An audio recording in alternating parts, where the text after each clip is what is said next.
இந்த தேவனுடைய வார்த்தைகள் நமக்கு மிகவும் பிரயோஜனம் உள்ளதாக இருக்கும் என்று நான் கர்த்தர்களை விசுவாசிக்கிறேன். அந்த வாரத்தில் ஒரு சில காரியங்களை கவனித்தோம். இந்த நாளிலும் அதன் தொடர்ச்சியை நாம் பார்க்கும்படி ஆண்டவர் நமக்கு கிருபை தருவராக. நீங்கள் பகுத்தறிவு உள்ளவர்களாக இருந்து, பகுத்தறிவு என்ற அந்த வசனத்தை எடுத்தவங்க வேணா வாசிச்சிருங்க. யூதா 22ஆம் வசனத்தை.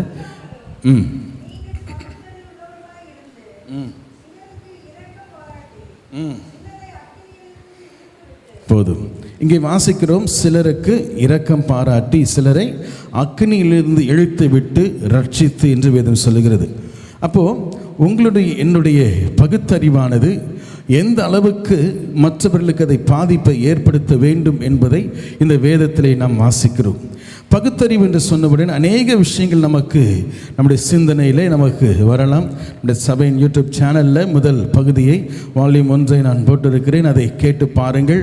நீங்கள் பிரயாணம் பண்ணும் பொழுதோ அல்லது நீங்கள் வீட்டில் இருக்கும் பொழுதோ அந்த செய்திகள் நீங்கள் கேட்பீர்கள், நிச்சயமாகவே அவைகள் பிரயோஜனம் உள்ளதாக இருக்குது. அதற்காக ஒரு சில நேரங்களை செலவு பண்ணுங்கள். கர்த்தர்களை ஆசீர்வதிப்பாராக.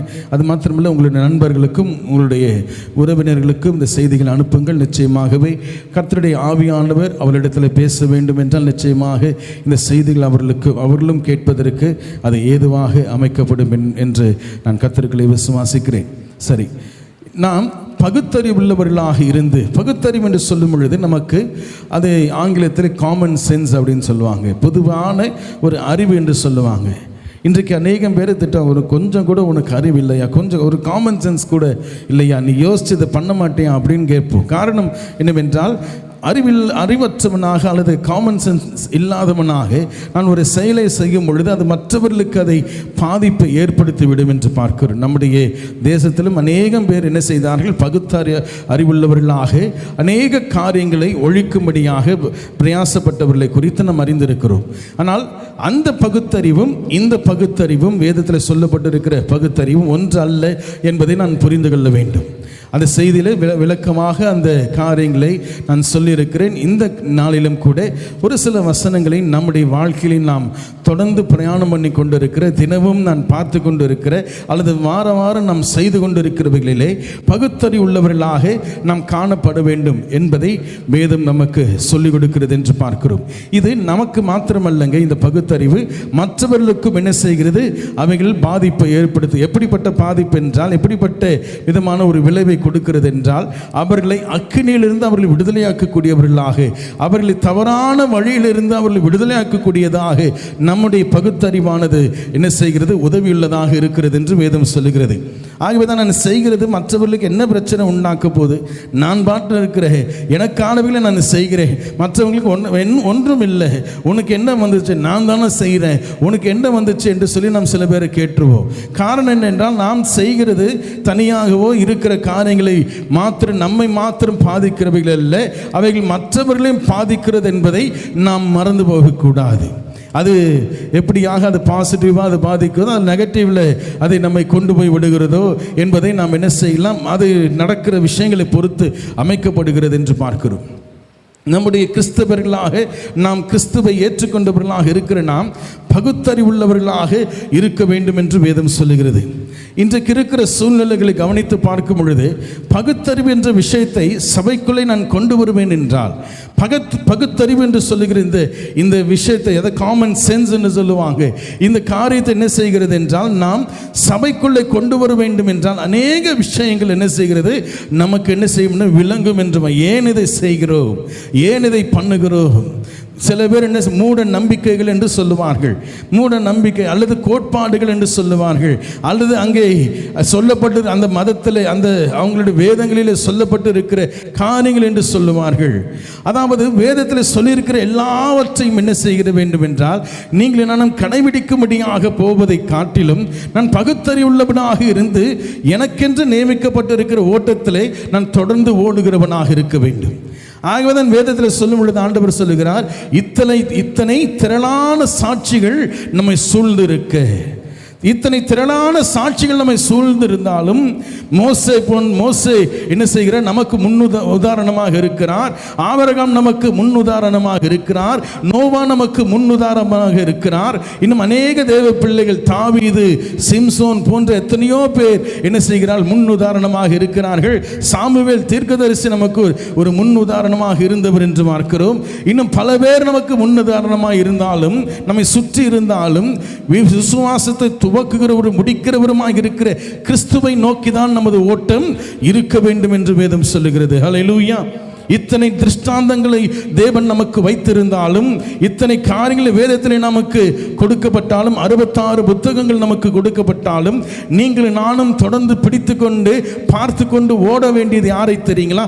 இயேசுவை. ஆனால் இன்றைக்கு நீங்களும் நானும் என்ன செய்கிறது? அதை கிறிஸ்தவம் என்று சொல்லுவேன் என்றால், மதத்தில் இருக்கிறவர்கள் என்ன செய்கிறது? இல்லை, இயேசுவை பார்த்து ஓடுவதை காட்டிலும், இயேசுவை லக்காக வைத்து ஓடுவதை காட்டிலும் மற்ற காரியங்களில் என்ன செய்கிறார்கள்? தங்களுடைய விருப்பங்களை, தங்களுடைய எல்லாவற்றையும் கொடுத்து விட்டு அதன் பின்னே ஓடுவது நிமித்தமாக ஏமாற்றத்திற்குள்ளாக கடைசியில் போய்விடுகிறார்கள் என்று பார்க்கிறோம். கர்த்தருடைய பரிசுத்த நாமத்திற்கு ஸ்தோத்திரம் உண்டாவதாக. எங்கே நம்முடைய பகுத்தறிவு ஆரம்பிக்கப்பட வேண்டும் என்றால் நாம் செல்லுகிற சபையிலிருந்து அந்த பகுத்தறிவானது ஆரம்பிக்கப்பட வேண்டும். இது கிறிஸ்தவர்களை குறித்து நான் சொல்லுகிறேன். கிறிஸ்துவை ஏற்றுக்கொண்டு இருக்கிறவர்களை குறித்து நான் சொல்லுகிறேன். கிறிஸ்துவை சொந்த இரட்சகராக ஏற்றுக்கொண்டு இருக்கிறவர்களை குறித்து இந்த செய்தியானது பேசப்படுகிறது என்று பார்க்கிறோம். நாம் இன்றைக்கு சபைகள் என்ன செய்கிறது? சபையில் இருக்கிற மக்களும் சரி, எல்லோரும் தலைவர்கள் என்று சொல்லப்படுகிறவர்களும் என்ன செய்கிறார்கள்? இன்றைக்கு என்ன செய்கிறார்கள்? எல்லா சபைகளும் ஒன்று என்று சொல்லி இன்றைக்கு சபைகளாக எல்லாரும் கூட்டம் கூடி, எல்லா டினாமினேஷன் கூட்டம் கூடி என்ன செய்கிறாங்க? தங்களுடைய செபங்களையோ தங்களுடைய காரியங்களோ ஏறெடுத்து கொண்டு இருக்கிறார்கள் என்று பார்க்கிறோம். சமீபத்திலே மார்ச் 13ஆம் தேதி நடந்த மும்பையில் நடந்த ஒரு பெரிய கூட்டத்தில், சுவிசேஷ கூட்டத்திலே இயேசு அழைக்கிறார் என்று சொல்லப்படுகிற அந்த ஊழியத்தின் ஸ்தாபகராக அதை நடத்துகிறவராக இருக்கக்கூடிய பால் தினகரன் மற்றும் அவருடைய மகன் என்ன செய்யப்பட்டாலும் அந்த செய்தியை கொடுத்திருக்கிறாங்க. ஆனால் அங்கே இருக்கிற கிறிஸ்துவுக்கு விரோதமாக இருக்கிற, கிறிஸ்துவுக்கு விரோதி என்று சொல்லப்படுகிற அந்த அமைப்பு என்ன செய்தது? அவர்களுக்கு விரோதமாக இன்றைக்கு ஒரு கேஸ் ஆனது என்ன செய்திருக்காங்க? எஃப்ஐஆர் ஃபைல் பண்ணியிருக்கிறாங்க.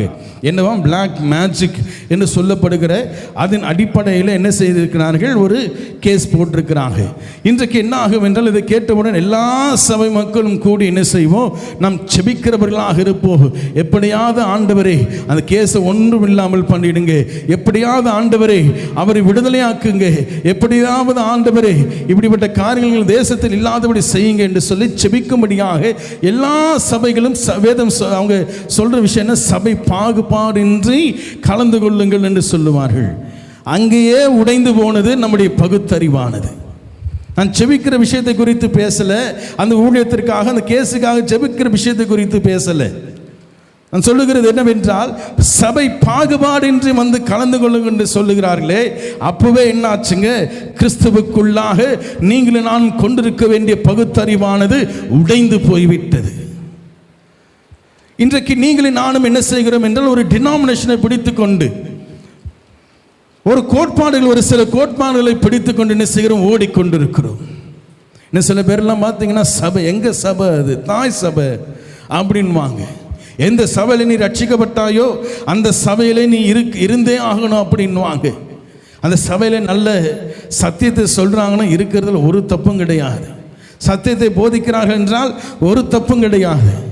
ஆனால் சத்தியம் எங்கே கொடுக்கப்படுகிறது, சத்தியம் எங்கே நமக்கு என்ன செய்கிறது பிரசங்கிக்கிறார்களோ அந்த சபையில் போய் சேர்ந்து தேவனை ஆராதிப்பது தான் ஒரு கிறிஸ்தவனுடைய பெரிய ஒரு காரியமாக இருக்கிறது. அதுதான் சொன்னேன், சபை பாகுபாடின்றி வந்து செபியுங்கள் என்று சொல்லுகிறார். அங்கே உடைந்து போனதுங்க பகுத்தறிவானது. இன்றைக்கு ஏன் இத்தனை பிரிவுகளை கொண்டதாக 2000 பிரிவுகள் கிறிஸ்தவத்திற்குள்ளே இருக்கிறது, நாறிக்கொண்டிருக்கிறது. மற்ற மதத்தை குறித்து பேசுவதற்கு நமக்கு வக்கே கிடையாது. அவன் சரியில்லை, அவன் என்ன செய்கிறான், இந்த மூட நம்பிக்கையில் இருக்கிறான், அங்கே போய் தண்ணியில் போய் முங்கி எழுந்திருக்கிறான், அவன் இதை செய்கிறான், நடந்தே அவ்வளோ தூரம் போகிறான். அதெல்லாம் சொல்றது கிறிஸ்தவனுக்கு லாய்க்கு கிடையாது. காரணம், அதை காட்டிலும் அதை தாண்டி இருக்கிற மூட நம்பிக்கையிலே கிறிஸ்தவன் என்ன செய்கிறான், வாழ்ந்து கொண்டிருக்கிறான். பேர்பட்ட காரியங்கள் நமக்குள்ளே போய்கொண்டிருக்கும் பொழுது நீங்களும் நானும் பகுத்தறிவுள்ளவர்களாக இருக்க வேண்டும் என்று வேதம் சொல்லுகிறது. அது உங்களை மாத்திரமல்ல, அதாவது நம்மை மாத்திரமல்லங்க, மற்றவர்களையும் ரட்சிக்கக்கூடியதாக இருக்கிறது என்று பார்க்கிறோம். நான் பகுத்தறிவுள்ளவனாக நான் செயல்படாததினாலே, பகுத்தறிவுள்ளவனாக நான் இருக்காமல் தேவனுடைய சமூகத்திலே வந்து நான் என்ன செய்கிறேன், சில கோட்பாடுகளை கொண்டவனாக மதத்துக்குரிய கிரியைகளை நான் செய்வது நிமித்தமாக இன்றைக்கு இயேசு கிறிஸ்துவை கிறிஸ்தவ கடவுளாக நான் காட்டிக் கொண்டிருக்கிறேன். கிறிஸ்தவருடைய கடவுள் இயேசு கிறிஸ்து என்று காட்டுவது நிமித்தமாக, கிறிஸ்துவருடைய கடவுள் இயேசு கிறிஸ்து அல்லது கிறிஸ்தவ மதத்தினுடைய கடவுள் இயேசு கிறிஸ்து என்று காட்டுவது நிமித்தமாக மற்ற மதத்தில் இருக்கிறவர்கள் கிறிஸ்துவை ஏற்றுக்கொள்ள முடியாத சூழ்நிலையை கிறிஸ்தவ மதம் உருவாக்கி கொண்டிருக்கிறது. அதை நான் புரிந்து கொள்ள நாம் போகிறது கிடையாது. இயேசு கிறிஸ்துவ மதத்தில் அடக்கி வச்சிருக்கிறோம். இயேசு கிறிஸ்துவ மதத்தில் அடக்கி வச்சு மற்றவர்களுக்கு இயேசு கிறிஸ்துவை விரோதியாக காட்டிக்கொண்டு இருக்கிறோம். இன்றைக்கு இருக்கிற அரசாங்கமோ RSSஓ விஸ்வ இந்து பரிஷத் என்று சொல்லப்படுகிற பல பேர் என்ன அமைப்புகள் இன்றைக்கு இயேசுவை விரோதிப்பதற்கு காரணம் என்ன தெரியுங்களா? கிறிஸ்தவ மதம். ஆனால் இன்றைக்கு நீங்களும் நானும் என்ன செய்ய யோசிக்கிறது இல்லை. அவங்க ஏதோ பண்றாங்க, மதத்துக்கு விரோதமாக கிறிஸ்தவனுக்கு விரோதமாக இன்னைக்கு சட்டத்தை போடுறாங்க, கிறிஸ்தவ மதத்துக்கு விரோதமாக சட்டம் போடுறாங்க, மத மாற்றத்தை கொண்டு வருகிறாங்க என்று சொல்லி நான் பகுத்தறிவற்றவனாக இன்றைக்கு நான் செபிக்கும்படியாக ஓடுகிறேன். 24 மணி நேரம் செபம், 36 மணி நேரம் செபத்துக்கு ஓடிக்கொண்டிருக்கிறோம். பகுத்தறிவுள்ளவர்களாக இருந்து மற்றவர்களை ரட்சிக்கக்கூடிய செயலை செய்யாதவனாக இன்றைக்கு நான் வாழ்ந்து கொண்டிருக்கிறேன். அதில் முதலாக இருக்கக்கூடிய இந்த பட்டியலில் முதலாக இருக்கக்கூடியது எது தெரியுங்களா? சபை, ஆலயம் அல்லது கோயில் என்று சொல்லுவாங்க, தேவாலயம் என்று அழைப்பார்கள், சர்ச் அப்படின்னுவாங்க. இதுதாங்க இன்றைக்கு அந்த இடத்தை, அந்த காரியத்தில் நமக்கு பகுத்தறிவு உண்டாக்கப்பட வேண்டும். சபையில் இன்றைக்கு எத்தனையாக மனிதன் தன்னுடைய கோட்பாடுகளை, தன்னுடைய மத நம்பிக்கை கொண்டவனாக மனுஷன் வாழ்ந்து கொண்டிருக்கிறான். நீங்கள் நானுமே அப்படி வாழ்ந்தவர்கள் தானே. நீங்கள் நானுமே அப்படி வாழ்ந்தவர்களை ஒரு கட்டிடத்தை பிடித்து கொண்டு ஒரு சபை என்று சொன்னவுடன் நீங்கள் நான் நினைக்கிறது போல ஒரு 4 கல்லை வச்சுட்டு ஒரு சபையை நான் கட்டிவிடுவேன் என்றால் அது தேவன் மாசம் பண்ணுகிற இடம், அந்த இடத்துல கடவுள் எந்த நேரமும் இருப்பார், அங்கே நான் போவேன் என்றால் ஆசீர்வாதத்தை பெற்று விடுவேன் என்ற ஒரு எண்ணத்தை நம்முடைய சிந்தையில் என்ன செய்து விட்டார்கள், சிறு வயதிலிருந்து நமக்கு திணித்து கொண்டிருக்கிறார்கள். அது நம்முடைய தகப்பனோ தாயோ பெற்றவர்களோ இந்த சமுதாயமோ நம்மை வழி நடத்துகிறவர்களோ நமக்கு என்ன செய்கிறார்கள், இந்த சபை, திருச்சபை அல்லது ஆலயம் என்று சொல்லப்படுகிறவைகளை நமக்கு என்ன தவறான ஒரு காரியத்தை நம்முடைய சிந்தையிலே என்ன புகுத்தி கொண்டிருக்கிறார்கள். சிறு வயதிலிருந்து இந்த சிந்தை நம்மை விட்டு போகலை. சபைக்கு போகணும். அப்போ பிரதர், நீங்கள் சபைக்கு தானே கூப்பிடுறீங்க, அடுத்த வாரம் 8 மணிக்கு நேரத்துக்கு வர வாரத்தில் வாங்கன்னு சொல்கிறீங்களே, அப்போ சபைக்கு போகணும்னு சொல்லி பிரசங்கம் பண்ணா நான் என்னன்னு புரிந்து கொள்வது? தேவனுடைய ஆலயம் என்று சொல்லப்படுகிறவைகள் வேதத்திலே ஆண்டவர் சபையை குறித்து, திருச்சபை குறித்து அல்லது இதை குறித்து எத்தனையாக தேவன் வேதத்தில் பேசி இருக்கிறார். ஆசரிப்பு கூடாரத்தை கொடுத்ததே தெய்வம்தான்.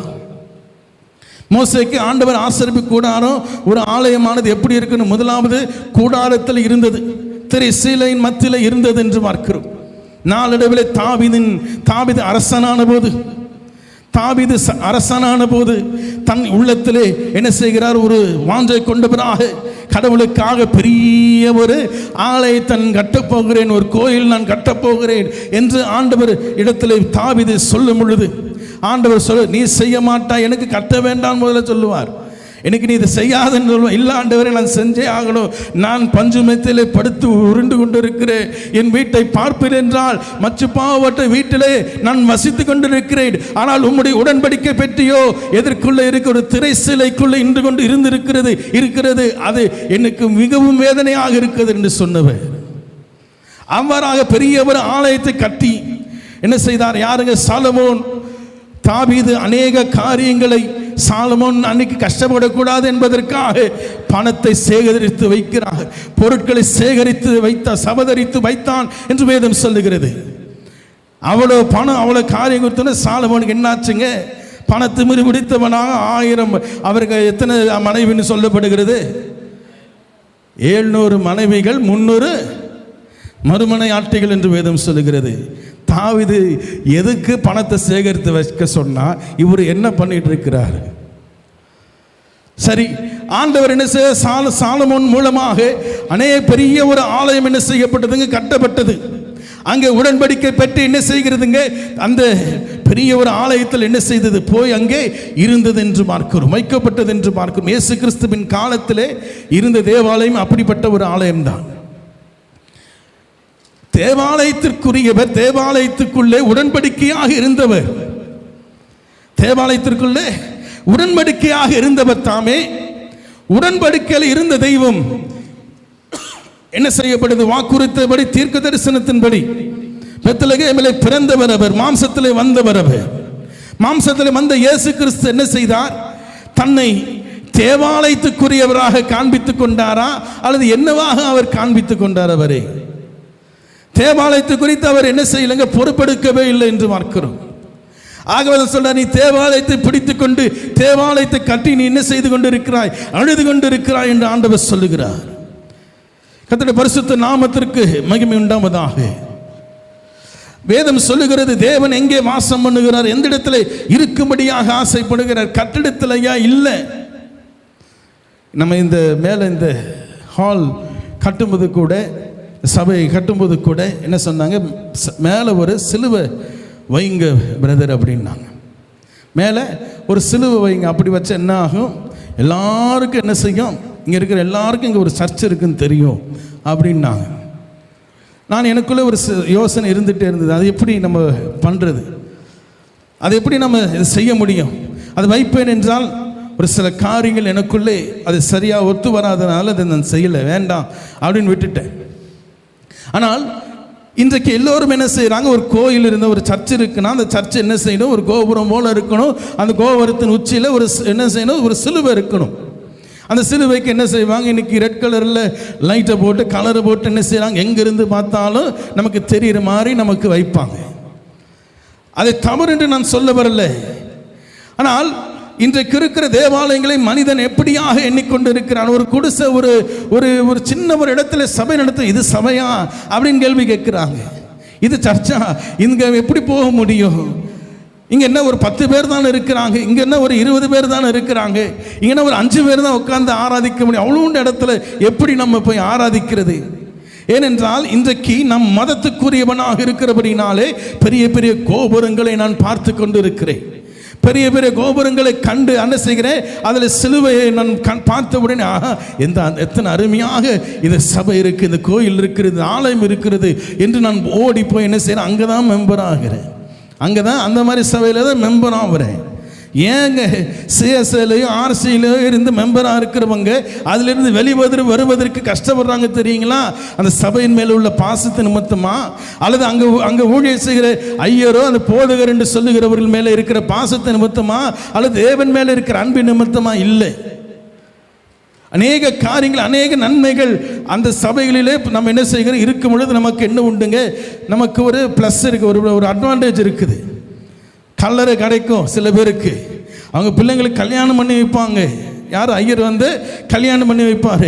அங்கே நான் சந்தா கட்டல, வருஷத்துக்கு ஒரு வாட்டி நான் சந்தா கட்டல அப்படின்னா அங்கே ஐயர் வந்து என்ன பண்ண மாட்டார்? எங்களுக்கு ஒன்றும் செய்ய மாட்டார், ஜெபம் பண்ண மாட்டார் அப்படின்னு சொல்லி இன்றைக்கு அங்கேயா என்ன செய்கிறாங்க? அங்கமாக இருக்கிறாங்க. இன்னும் சொல்ல போவோம் என்றால் அநேக டீச்சர்ஸ், கவர்மெண்ட் டீச்சர்ஸ் அந்த வேலைகளுக்காக சில சபைகள் என்ன செய்யறாங்க? உதவியாக இருக்கிறாங்க. சில நன்மைகளுக்காக, அந்த மாதிரி விஷயங்களுக்காக என்ன செய்கிறாங்க? அந்த அப்படிப்பட்ட சபைகளிலே அங்கமுள்ளவர்களாக மனுஷன் என்ன செய்கிறான்? கிறிஸ்தவர்கள் இருந்து கொண்டிருக்கிறார்கள். அங்கே நான் மெம்பர், நான் சிஎஸ்ஐல மெம்பர், நான் ஆர்சியில் மெம்பர், நான் பெண்டகாஸ்டில் மெம்பர், நான் ப்ராட்டஸ்டன்ட்ல மெம்பர் என்று சொல்லி நான் அநேக சபைகளில் மெம்பராக நான் காத்து கொண்டு இருக்கேன். எதுக்குன்னா எனக்கு தான் ஒரு நன்மை கிடைக்கும். அப்படிப்பட்ட சபைகளிலே போய் நான் என்ன செய்கிறேன்? தேவனுடைய சமூகத்தில் நின்று நான் வாழ்கிறவனாக நான் வாழ்ந்து கொண்டிருக்கிறேன் என்று பார்க்கிறோம். கர்த்தருடைய பரிசுத்த நாமத்திற்கு ஸ்தோத்திரம் உண்டாவதாக. அப்ப தேவனுடைய சபை, தேவனுடைய ஆலயம் என்று சொல்லப்படுகிறது. எதற்காக தேவன் அதை சொன்னார்? எதற்காக தேவனுடைய ஆலயத்தில் வரும்படியாக என்னுடைய சமூகத்தில் வாருங்கள், நில்லுங்கள் என்று ஆண்டவர் சொன்னதற்கு காரணம் என்ன?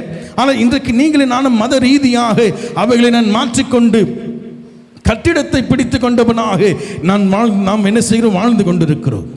ஆகவே தான் அப்படிப்பட்ட ஒரு என்னென்ன நம்ம கிறிஸ்தவர்கள் மத்தியில், அதாவது கிறிஸ்துவை பின்பற்றுகிறவர்கள் மத்தியில் இருந்தபடினால தான் இஸ்ரவேல் ஜனத்தை பார்த்து ஆண்டவர் சொல்லுகிறார், நீ பார்க்கிறாயே இந்த ஆலயம் என்ன செய்யப்படும்? இடிக்கப்பட்டு என்ன செய்யப்படும் என்றால் திரும்ப கட்டப்படும் என்று சொன்னார். 3 நாள் இடிக்கப்பட்டு அவங்களுக்கு ஒன்றும் புரியல. யாருக்கு?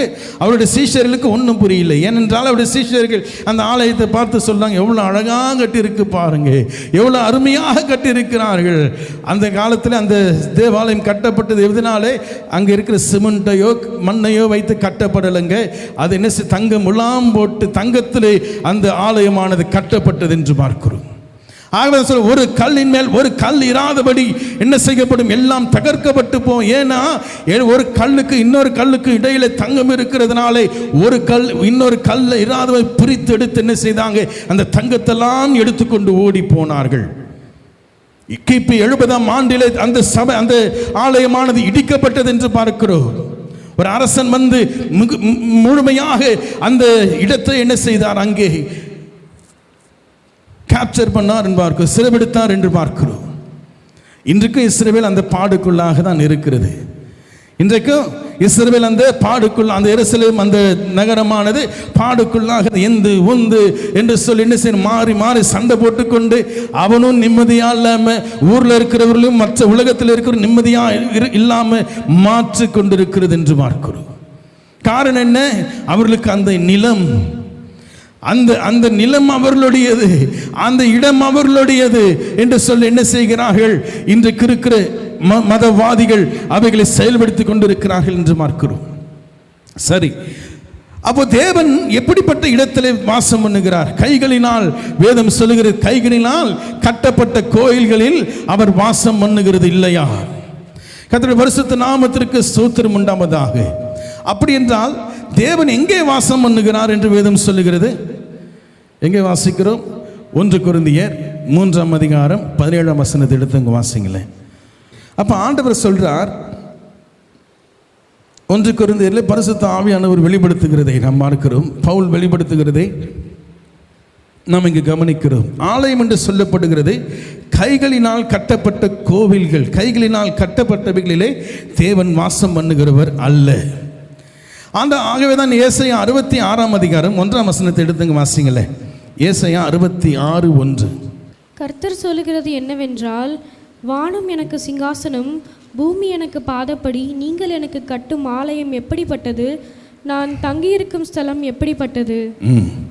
ஆண்டவர் சொல்றார், வானம் எனது சிங்காசனம், பூமி எனது பாதப்படி. அப்படி என்றால் நீ எனக்கு எப்படிப்பட்ட ஆலயத்தை நீ கட்ட முடியும்? நான் இருக்கும்படியாக ஸ்தலம் எது என்று ஆண்டவர் கேள்வி கேட்கிறார். அப்படி என்றால் கைகளினால் கட்டப்பட்டவர்களிலே தெய்வம் வாசம் பண்ணுகிறவர் அல்ல. இந்த பகுத்தறிவை நான் கொண்டவனாக இருக்க வேண்டும். ஒரு கிறிஸ்தவன் இதை கொண்டிருக்க வேண்டும். இயேசுவை சொந்த இரட்சகராக ஏற்றுக்கொண்டு இருக்கிற நாம் இந்த பகுத்தறிவை கொண்டவனாக இருக்கணும் இன்றைக்கு. ஆனால் பகுத்தறிவை கொண்டவனாக இல்லாததினாலே மத ரீதியாக நான் கட்டிடங்களை, இந்த ஆலயங்களை நான் கவனிப்பது நிமித்தமாக இன்றைக்கு என்ன ஆகிறது? இந்த ஆலயத்தை குறித்து நான் ஏதாவது சொல்லுவேன் என்றால், இந்த ஆலயத்தை குறித்து நான் ஏதாவது செய்வேன் என்றால், நான் என்ன செய்கிறேன்? ஆலயங்களை இன்றைக்கு தேவாலயம் என்று சொல்லப்படுகிறவைகளை நான் புனித ஸ்தலமாக நான் மாற்றிக்கொண்டிருக்கிறேன். புனிதர்கள் வாசம் பண்ணின இடமாக இன்றைக்கு அவைகளை நான் மாற்றிக்கொண்டிருக்கிறேன். இயேசு கிறிஸ்து என்ன செய்தார்?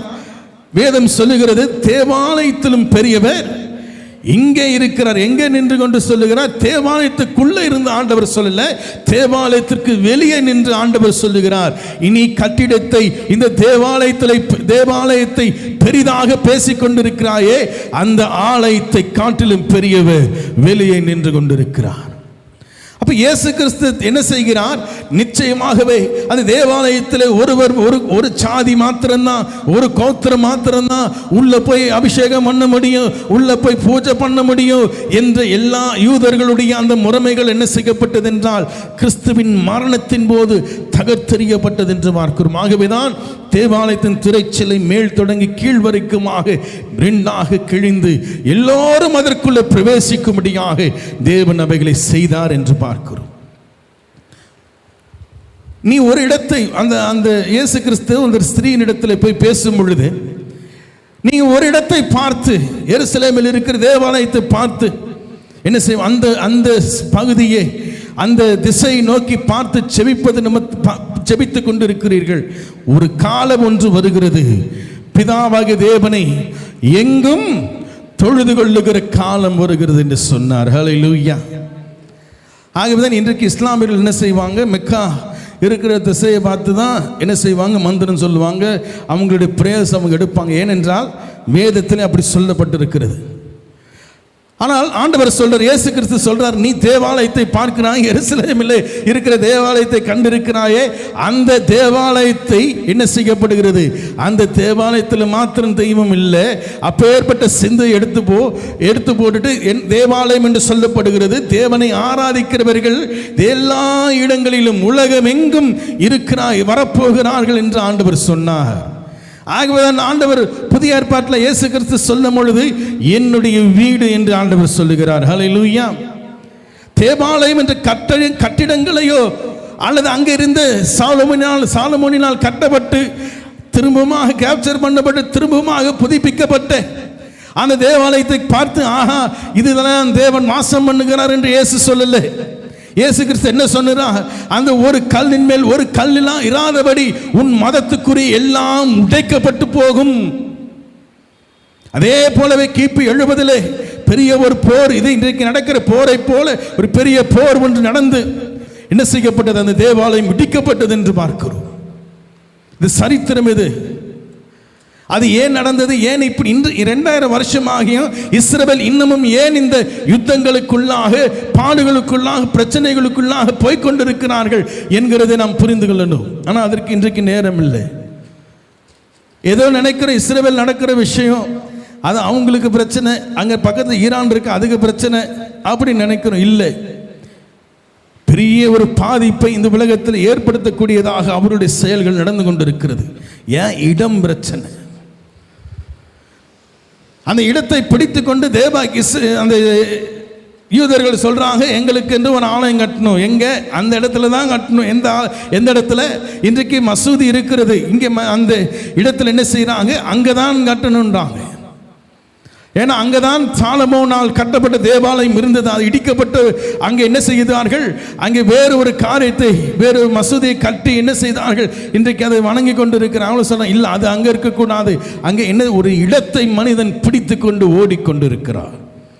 இது மதத்துக்குரிய கோட்பாடுகள். ஆகவேதான் இயேசு கிறிஸ்து அந்த நாட்களிலே, அவர் பிறந்த அந்த வாழ்ந்த நாட்களிலே அவர் பெத்லகேமில் இருந்து வந்தவர் என்று கூட யாருக்கும் தெரியாது.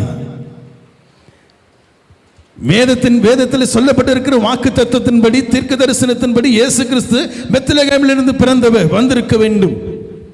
ஆனால் அங்க இருக்கிற வேத பாரகன் பரிசேயன் எல்லாம் இவர் யார் என்று சொன்னார், இவர் நசரேயன் என்று சொன்னார்கள், நாசரேத் ஊரான் என்று சொன்னார்கள். ஏனென்றால் அவர் பிறந்த இடத்தை ஆண்டவர் மறைத்தார். பிறந்த இடத்தை ஆண்டவர் மறைத்ததற்கு காரணம் தெரியுங்களா, ஒரு இடம் என்ன செய்யப்படக்கூடாது, மேன்மை பாராட்டப்படக்கூடாது, ஒரு கட்டிடம் மேன்மை பாராட்டப்படக்கூடாது.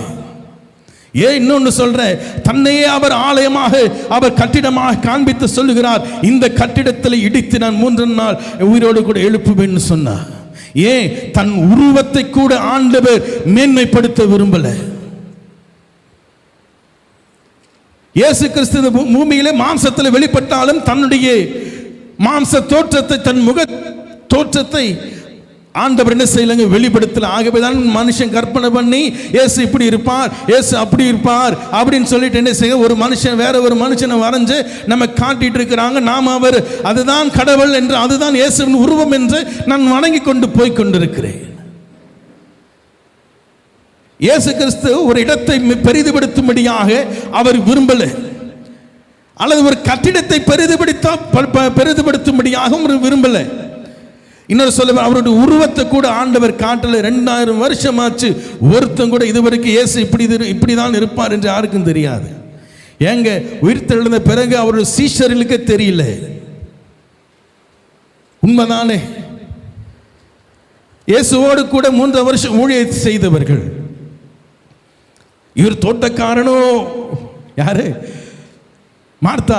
தோட்டக்காரன் வந்து தோட்டக்காரன் போய் கேட்கிறா, என் இயேசுவை வைத்த இடத்தை பார்த்தீங்களா? அவரை காணோம். ஆண்டவர் கூப்பிட்ட பொழுது உணர்ந்து கொண்டார். அப்ப ஆண்டவர் தன் உருவத்தை பெரிதுபடுத்தல. ஆனால் இன்றைக்கு இருக்கிற திருச்சபை, இன்றைக்கு இருக்கிற கிறிஸ்தவம், அது ஆவிக்குரிய சபையோ அது ஆவி இல்லாத சபையோ, எல்லோரும் என்ன செய்கிறோம்? ஒரு இடத்தை பிடித்துக்கொண்டு, ஒரு நபரை பிடித்துக்கொண்டு, அல்லது ஒரு கட்டிடத்தை பிடித்துக்கொண்டு, அல்லது ஒரு விஷயத்தை பிடித்துக்கொண்டு நாம் என்ன செய்கிறோம்? மத ரீதியாக தெய்வத்தை பின்பற்றும்படியாக போய் கொண்டிருக்கிறோம். பிலிகிரிமேஜ் அப்படின்வாங்க. பிலிகிரிமேஜ்னா அது புனித ஸ்தலமாக இன்றைக்கு சபைகளை மாற்றிக்கொள். வேளாங்கண்ணி புனித ஸ்தலமாக இன்னைக்கு மாற்றி வச்சிருக்கிறோம். இன்னைக்கு பெசன்ட் நகரில் இருக்கிற அந்த சபை என்ன செய்கிறோம்? அந்த கோயிலை, அந்த மலையை இன்னைக்கு புனித ஸ்தலமாக மாற்றி வைத்திருக்கிறோம். இன்றைக்கு நீங்களும் நானும் பூமியில நாம் வாழ்ந்து கொண்டிருக்கிற இந்த நாட்களில் இருக்கவைகளில் நாம் என்ன செய்கிறோம்? எல்லாவற்றையும் மத ரீதியாக நான் பார்த்து கொண்டிருக்கிறேன். பகுத்தறிவுள்ளவனாக இருந்து தெய்வம் கைகளினால் கட்டப்பட்ட கோவில்களில் வாசம் பண்றதில்லை, அவர் நமக்குள்ளே வாசம் பண்ணுகிறார். இந்த செய்தி நமக்குள்ளே வாசம் பண்ணுகிறான்னு சொன்ன உடனே நமக்கு பல விஷயம், இந்த சரீரம் தான் நமது ஆலயன்னுவாங்க. செய்தி வருகிற நாட்களில் கர்த்தருக்கு சித்தம் இருக்கும் என்றால் நிச்சயம் நாம் பார்ப்போம். அப்போ ஆண்டவர் எங்கே வாசம் பண்ணுவார்? எங்கே இருக்கிறார்? தூணிலும் இருப்பார், துரும்பிலும் இருப்பார். அவர் எங்க? எல்லா இடத்துல இருப்பார் பிரதர் அப்படின்னு. அப்படி சொல்ல வரீங்களே? நான் அப்படி சொல்ல வரல. அப்படி என்றால் இன்றைக்கு உலகம் தெய்வத்தினுடைய அவருடைய வழி நடத்துதல், அவருடைய கவர்னன்ஸில் இருந்திருக்கும். ஆனால் இந்த உலகம் இன்றைக்கு அவருடைய கவர்னன்ஸில் இல்லை. அப்படி என்றால் அவருடைய சூழ்நிலை, அவருடைய காரியங்கள், அவருடைய பிரசன்னத்தில் இந்த பூமி இல்லை என்பதை புரிந்து கொள்ளணும். அப்போ நாம் எப்படிப்பட்டவர்களாக இந்த பூமியில் இருக்கிற இந்த முதலாவது சபை என்று சொல்லப்படுகிறவைகளை நான் கவனிக்க வேண்டும். ஒரு கட்டிடத்தை பெரிதுபடுத்தக்கூடாது. ஒரு கட்டிட ஆண்டவருக்காக ஒரு சபை நம்ம கட்டி கொடுக்கிறோமா? சரி. ஆனால் இன்றைக்கு நம்ம என்ன செய்கிறோம்? அதை மத ரீதியாக ஒரு சபைனா மேலே ஒரு சிலுவை இருக்கணும், மேலே ஒரு சிலுவை இருக்கணும் அப்படின்னு தான் என்ன செய்கிறோம்? பார்த்து கொண்டு இருக்கிறோம்.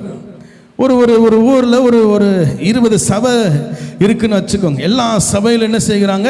மேலே அந்த ஒரு கோபுரம் மாதிரி கட்டி அந்த மேலே ஒரு சிலுவை வைக்கிறாங்க.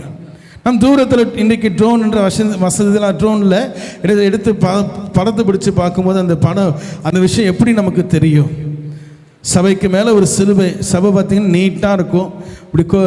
இப்படிப்பட்ட ஒரு கோபுரம் மாதிரி செய்து அதன் மேலே ஒரு சிலுவை வைக்கிறாங்க. அது மேலே இருந்து பார்க்கும் ஹெலிகாப்டரோ அல்லது ஃப்ளைட்டில் இருந்தோ நீங்கள் அந்த இடத்து பகுதியில் இருக்கிற 20 சபையை நீங்கள் பார்க்கும்போது உங்களுக்கு எனக்கும் அது எப்படி தெரியும் தெரியுங்களா? கல்லறையில் போய் பார்த்தா எப்படி இருக்குமோ அப்படி தான் தெரியும். கல்லறையில நான் அப்படி தான் பண்ணி வச்சுருக்கிறேன். ஒரு நீட்டாக அவங்கள படுக்க வச்சு அங்கே ஒரு சிமெண்ட்டை கட்டி மேலே இங்கே ஒரு சிலுவை வச்சுருக்கேன். இதே தாங்க சபையில் அப்ளை பண்ணுறோம். இதே தான் சபையில் இருக்கிறவங்க அங்கே போய் அப்ளை பண்ணுறோம். அப்போது கைகளினால் கட்டப்பட்ட கோவில்களில் அவர் வாசம் பண்ணுகிறதல்ல. அவர் எப்படியாக வேதம் சொல்லுகிறது? அந்த சபையை, அந்த கட்டிடத்தை ஆண்டவர் மாற்றினார் என்று சொல்ல வேண்டும் என்றால், என் வீடு என்று ஆண்டவர் சொல்லுகிறார்.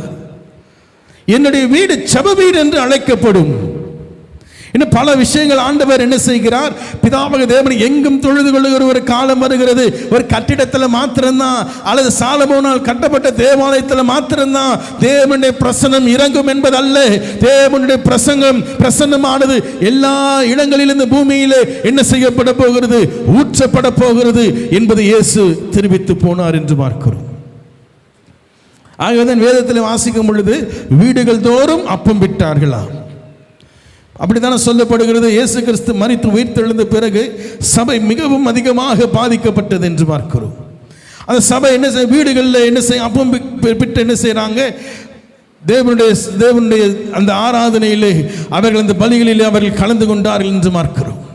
அப்படி இல்லை, இன்றைக்கு நீங்களே நானும் சபை என்று சொல்ல வருகிறது. சபை என்று சொல்லுகிற காரியத்திலே நான் ஜாக்கிரதை உள்ளவனாக இருக்க வேண்டும். எந்த சபையில் எந்த சபையில் சத்தியத்தை சொல்லி தராங்களோ அந்த சபையில் போங்க.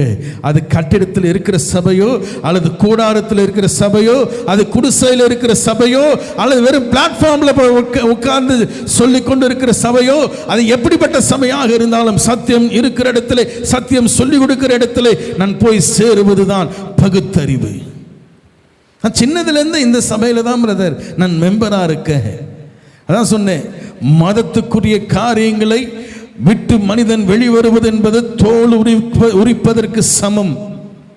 தன் தோலை உரிக்காமல் தன் தோலை உரிக்கும் பொழுது எத்தனை வேதனை, எத்தனை எரிச்சல் உண்டாக்கப்படுகிறதோ அதை விட பல மடங்கு எரிச்சல் மனிதன் மதத்தை விட்டு வெளிவருவது, மனிதன் கட்டிடத்தை விட்டு வெளிவருவது. ஆண்டவர் சொல்றார், நீ பலியை செலுத்த போற, நீ காணிக்கைகளை செலுத்த போகிறாய், நீ என்ன செய்கிற, அங்க போய் தேவன் அங்கே இருக்கிறான்னு செய்கிறார். அவர் அங்கே இல்லப்பா, அவர் இங்கே வந்துட்டார், அவர் வெளியே இருக்கிறார், அவர் மனிதன் மத்தியிலே வாசம் பண்ணுகிறார் என்று சொன்னா கூட அன்றைக்கு இருந்த யூத ஜனத்திற்கு புரியல, தெரியல. ஏனென்றால்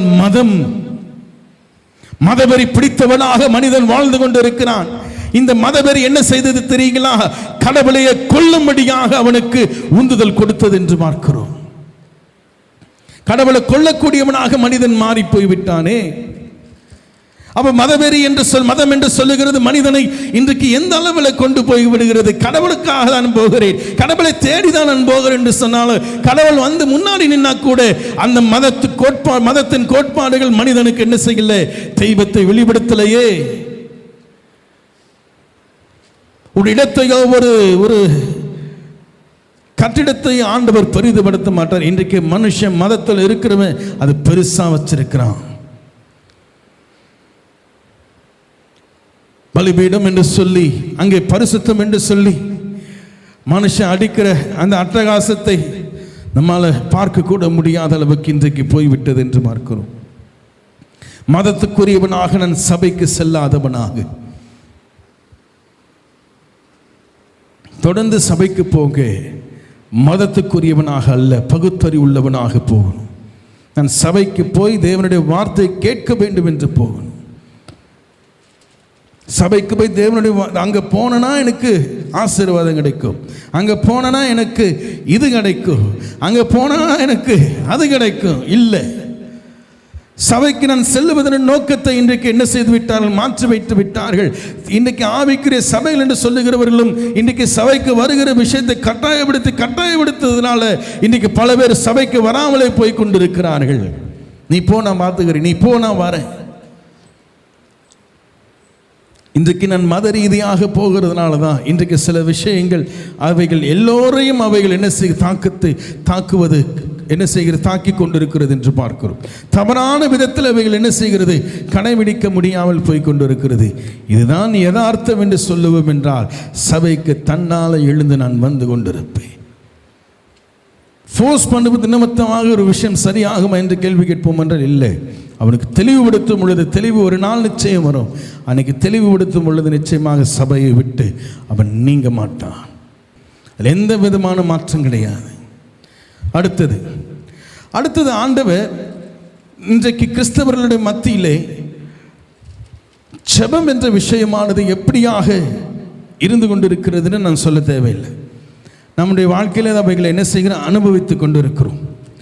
இன்றைக்கு கிறிஸ்தவமே ஜெபத்தின் அடிப்படையில் தான் ஓடிக்கொண்டிருக்கிறது என்று பார்க்கிறோம். அது நீங்கள் பிரதர் நீங்கள் தப்புன்னு சொல்றீங்களா? நான் ஜெபத்தை குறித்து நான் தப்புன்னு சொல்லலை. ஜெபம் என்றைக்குமே முக்கியம், அதில் எந்த மாற்றம் கிடையாது. ஆனால் என்னுடைய ஜெபத்தின் நிமித்தமாக நான் மத ரீதியாக நான் ஜெபத்தை கொண்டு போவேன் என்றால், ஒரு கோட்பாடின் அடிப்படையில் நான் ஜெபத்தை கொண்டு போவேன் என்றால் என்ன ஆகிறது? ஜெபம் எனக்கு பிரயோஜனத்தை தராது, அந்த ஜெபம் எனக்கு பிரயோஜனத்தை உண்டாக்காது. வேதம் தெளிவாக நம்முடைய வேதமானது என்ன செய்கிறது என்றால், இயேசு கிறிஸ்து நீங்கள் செபிக்கும் பொழுது என்ன செய்ய வேண்டும் என்று ஒரு சில வசனங்களை சொல்ற. மத்தேயு 6ஆம் அதிகாரம் 6ஆம் வசனத்தை எடுத்துங்க வாசிங்களே. அப்போ நம்முடைய ஜெபம் எதின் அடிப்படையில் இருக்க வேண்டும், எப்படி இருக்க வேண்டும் என்று ஆண்டவர் இங்கே தெளிவுபடுத்துக. ஏனென்றால் இப்போ இல்லைங்க, அந்த நாட்களிலே ஜெபத்தை பிரசித்தமாக பெரிய ஒரு காரியமாக கொண்டு போய் நிறுத்தினவர்கள் தான் அன்றைக்கு இருந்த வேத பாரகனும் பரிசேயனும். நீ ஜெபம் பண்ணலையா, நீ பாவம் செஞ்சிட்ட, நீ ஜெபம் பண்ணலையா, நீ என்ன செய்துட்ட, தேவனை விட்டு தூரம் போய் விட்டாய் என்ற எண்ணத்தை எல்லாம் அன்றைக்கு இருக்கிறவர்களிடத்திலே என்ன செய்தார்கள், புகுத்தினார்கள் என்று பார்க்கிறோம். நீ சபையில் வந்து, நீ ஆலயத்தில் வந்து, கூடுகிற இடத்துல வந்து நீ ஜெபம் பண்ணு என்று பல விஷயங்களை அங்கே சொல்லி, நீ இங்கே வந்து ஜெபம் பண்ணாதான் நீ ஜெபம் பண்ணதாக அர்த்தம். இல்லை என்றால் நீ ஜெபிக்கிறவன் அல்ல, நீ ஜெப வீரன் அல்ல, நீ தேவனுடைய பிள்ளை அல்ல என்று சொல்லி அந்த நாட்களிலே மத ரீதியாக கோட்பாடுகளை கொண்டதாக ஜெபத்தை வைத்திருந்தார்கள் என்று பார்க்கிறோம். அப்ப ஆண்டவர் தெளிவாக ஒரு விஷயத்தை சொல்றார், உன் அறை வீட்டை பூட்டிக் கொண்டு உன் அந்தரங்கத்திலே போய் தேவனிடத்தில் ஜெபம் பண்ணு. அப்போ நம்முடைய ஜெபமானது, ஜெபத்துடைய முக்கியத்துவம் என்ன, தனித்துவமாக இருக்க வேண்டியவைகள் அவைகள் எல்லாம் தனிப்பட்ட விதத்தில் இருக்க வேண்டியவைகள் என்று இருக்க வேண்டியவை என்று பார்க்கிறோம். ஜெபம் என்ற விஷயத்தில் இன்றைக்கு கிறிஸ்தவம் மிகவும் மிகவும் பெரிதான ஒரு வீழ்ச்சியை கிறிஸ்தவத்திற்குள்ளே கொண்டு வந்து கொண்டிருக்கிறார்கள். நான் ஜெபம் பண்ணா பரிசுத்தமான், நான் ஜெபிக்கலனா பாவி என்ற அளவுக்கு மனுஷன் என்ன செய்து விட்டான், கிறிஸ்தவம் மாறி போய் விட்டது. ஐயா அப்பா ஜாலிடா, இனிமே நம்ம ஜெபமே பண்ண தேவையில்லை அப்படிதானே பிரதர் சொல்ல வர்றாரு. இல்லை, நீங்க நம்முடைய ஜெபங்கள் தேவனுடைய சமூகத்தில் வந்து நாம் ஏறெடுக்கிற ஒவ்வொன்றுமே, ஒவ்வொரு காரியமுமே எதன் அடிப்படையில் இருக்கிறது என்பது மிகவும் முக்கியம். பார்வைக்காக என்ன சொல்றார், பார்வைக்காக நீண்ட நேரம் ஜெபம் பண்ணி, பார்வைக்காக நீங்கள் என்ன உங்களுடைய வாழ்க்கை அந்த வார்த்தையின் உங்களுடைய சாலத்தினாலே பெரிய பெரிய வார்த்தைகளை பேசுவது சொல்லுவது நிமித்தமாக என் ஜெபம் கேட்கப்படும் என்று நினைக்கிறீர்களே. ஆண்டவர் தெளிவா சொல்றார், உன் வாயிலிருந்து சொல் வருவதற்கு முன்பாகவே உனக்கு இன்னது தேவை என்று உன் பரமபிதா அறிந்திருக்கிறார். அப்ப ஜெபத்தை குறித்ததான எண்ணம், ஜெபத்தை குறித்ததான காரியம் உங்களுக்கு இன்றைக்கு எனக்கு எப்படியாக இருக்கிறது? ஒரு சொல்லலாம், இல்லை பிரதர் நாங்கள் தேசத்திற்காக ஜெபம் பண்றோம், நாங்கள் தேசத்திற்காக கூடி நான் இரவும் பகலுமாக 3 நாள் நாங்கள் ஜெபம் பண்றோம், அல்லது 6 மணி நேரம் ஜெபம் பண்ணோம், சங்கிலி ஜெபத்தில் பண்றோம் அப்படி நீங்க சொல்வீர்கள் என்றால் நிச்சயமாகவே தேவனுடைய சமூகத்திலே நான் தேசத்திற்காக ஜெபிக்க வேண்டியது முக்கியம், அது எந்த மாற்றம் கிடையாது. ஆனால் நீங்களும் நானும் மத ரீதியாக இன்றைக்கு என்ன செய்கிறோம், அவைகளை மாற்றிக்கொண்டிருக்கிறது நிமித்தமாக விசேஷமாக நம்முடைய தேசத்தில் எழுப்புதல் வர வேண்டும், விசேஷமாக நம்முடைய தேசத்தில் எழுப்புதல் வர வேண்டும் என்பதற்காக ஜெபிக்கிறவர்களாக இன்றைக்கு நாம் போய்கொண்டிருக்கிறோம். நம்முடைய தேசத்தில் நிச்சயமாக தேவனை இயேசு கிறிஸ்துவை ஏற்றுக்கொள்ளக்கூடிய காரியங்கள் நம் தேசத்தில் வர வேண்டும், அது எந்த மாற்றம் கிடையாது. ஆனால் நான் ஜெபிக்கிற என்னுடைய ஜெபம் எதின் அடிப்படையில் அமைக்கப்படுகிறது என்பதை நான் பார்க்க வேண்டும். நீங்கள் தேசத்திற்காக ஜெபம் பண்ணுங்கள், ஆண்டவர் உங்களுடைய காரியத்தை மாற்றுவார். அப்படிதான் யோபுக்கு சொல்லப்பட்டது. யோபு மற்றும் தன்னுடைய சகோதரர்களுக்காக, தன்னுடைய நண்பர்களுக்காக ஜெபம் பண்ணினார். யோபின் நிலைமையை கர்த்தர் மாற்றினார். இன்றைக்கு அப்படி அதற்காக தான் ஜெபத்துக்கு போகிறோம், அதற்காக தான் நம் தேசத்திற்காக ஜெபம் பண்றோம். ஆண்டவரே என் தேசத்தை மாற்றுவீராக, விக்கிரக ஆராதனையிலும் விக்கிரகங்களிலும் விழுந்து கொண்டிருக்கிறேன், என் தேசத்தை கர்த்தாவே நீ மாற்றுவீராக என்று ஜெபிக்கும் பொழுது உள்ளுக்குள்ளே என் பிரச்சனையும் சேர்த்து மாற்றுங்க ஆண்டவரே, நான் நாடகம் அடிக்கிறவனாக இருக்கிறேன், நான் பொய் சொல்லிட்டு இருக்கேன் தேவனுடைய சமூகத்தில் வந்து, நாளைக்கு என்ன இருக்கு ஏது இல்லை, நான் என்ன சாப்பிடுவேன் தெரியல, அவனை வந்து நீ தேசத்திற்காக ஜெபம் பண்ணு இழுக்கிறோம் வந்து அவர்கள் என்ன செய்ய சொல்றாங்க, எல்லாரும் சொல்றாங்க, நானும் சொல்றேன் கூட்டத்தில்.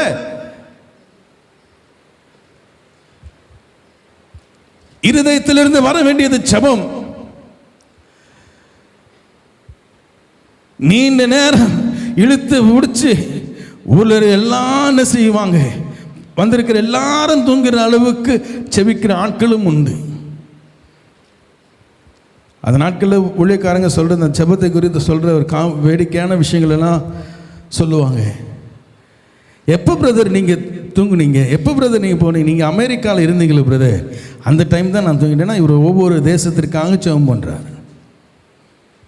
இன்றைக்கி 234 தொகுதி நம்முடைய தமிழ்நாட்டில் எலெக்ஷன் வரப்போகுது. 234 தொகுதியை மனப்பாடமாக அரசியல்வாதிகளுக்கு கூட தெரியாது, கிறிஸ்தவனுக்கு தெரியும்.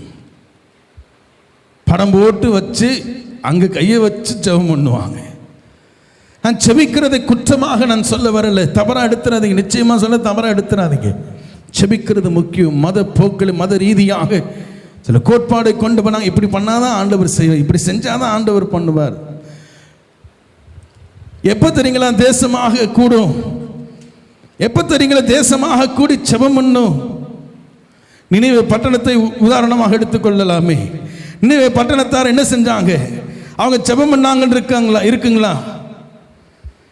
வாசிச்சு பார்த்து யோனாவில் வாசிச்சு பார்த்துருக்கீங்களா? அவங்க கூடி செபம் பண்ணார்கள் இருக்குமா? இல்லை, பட்டினி கிடந்தாங்க.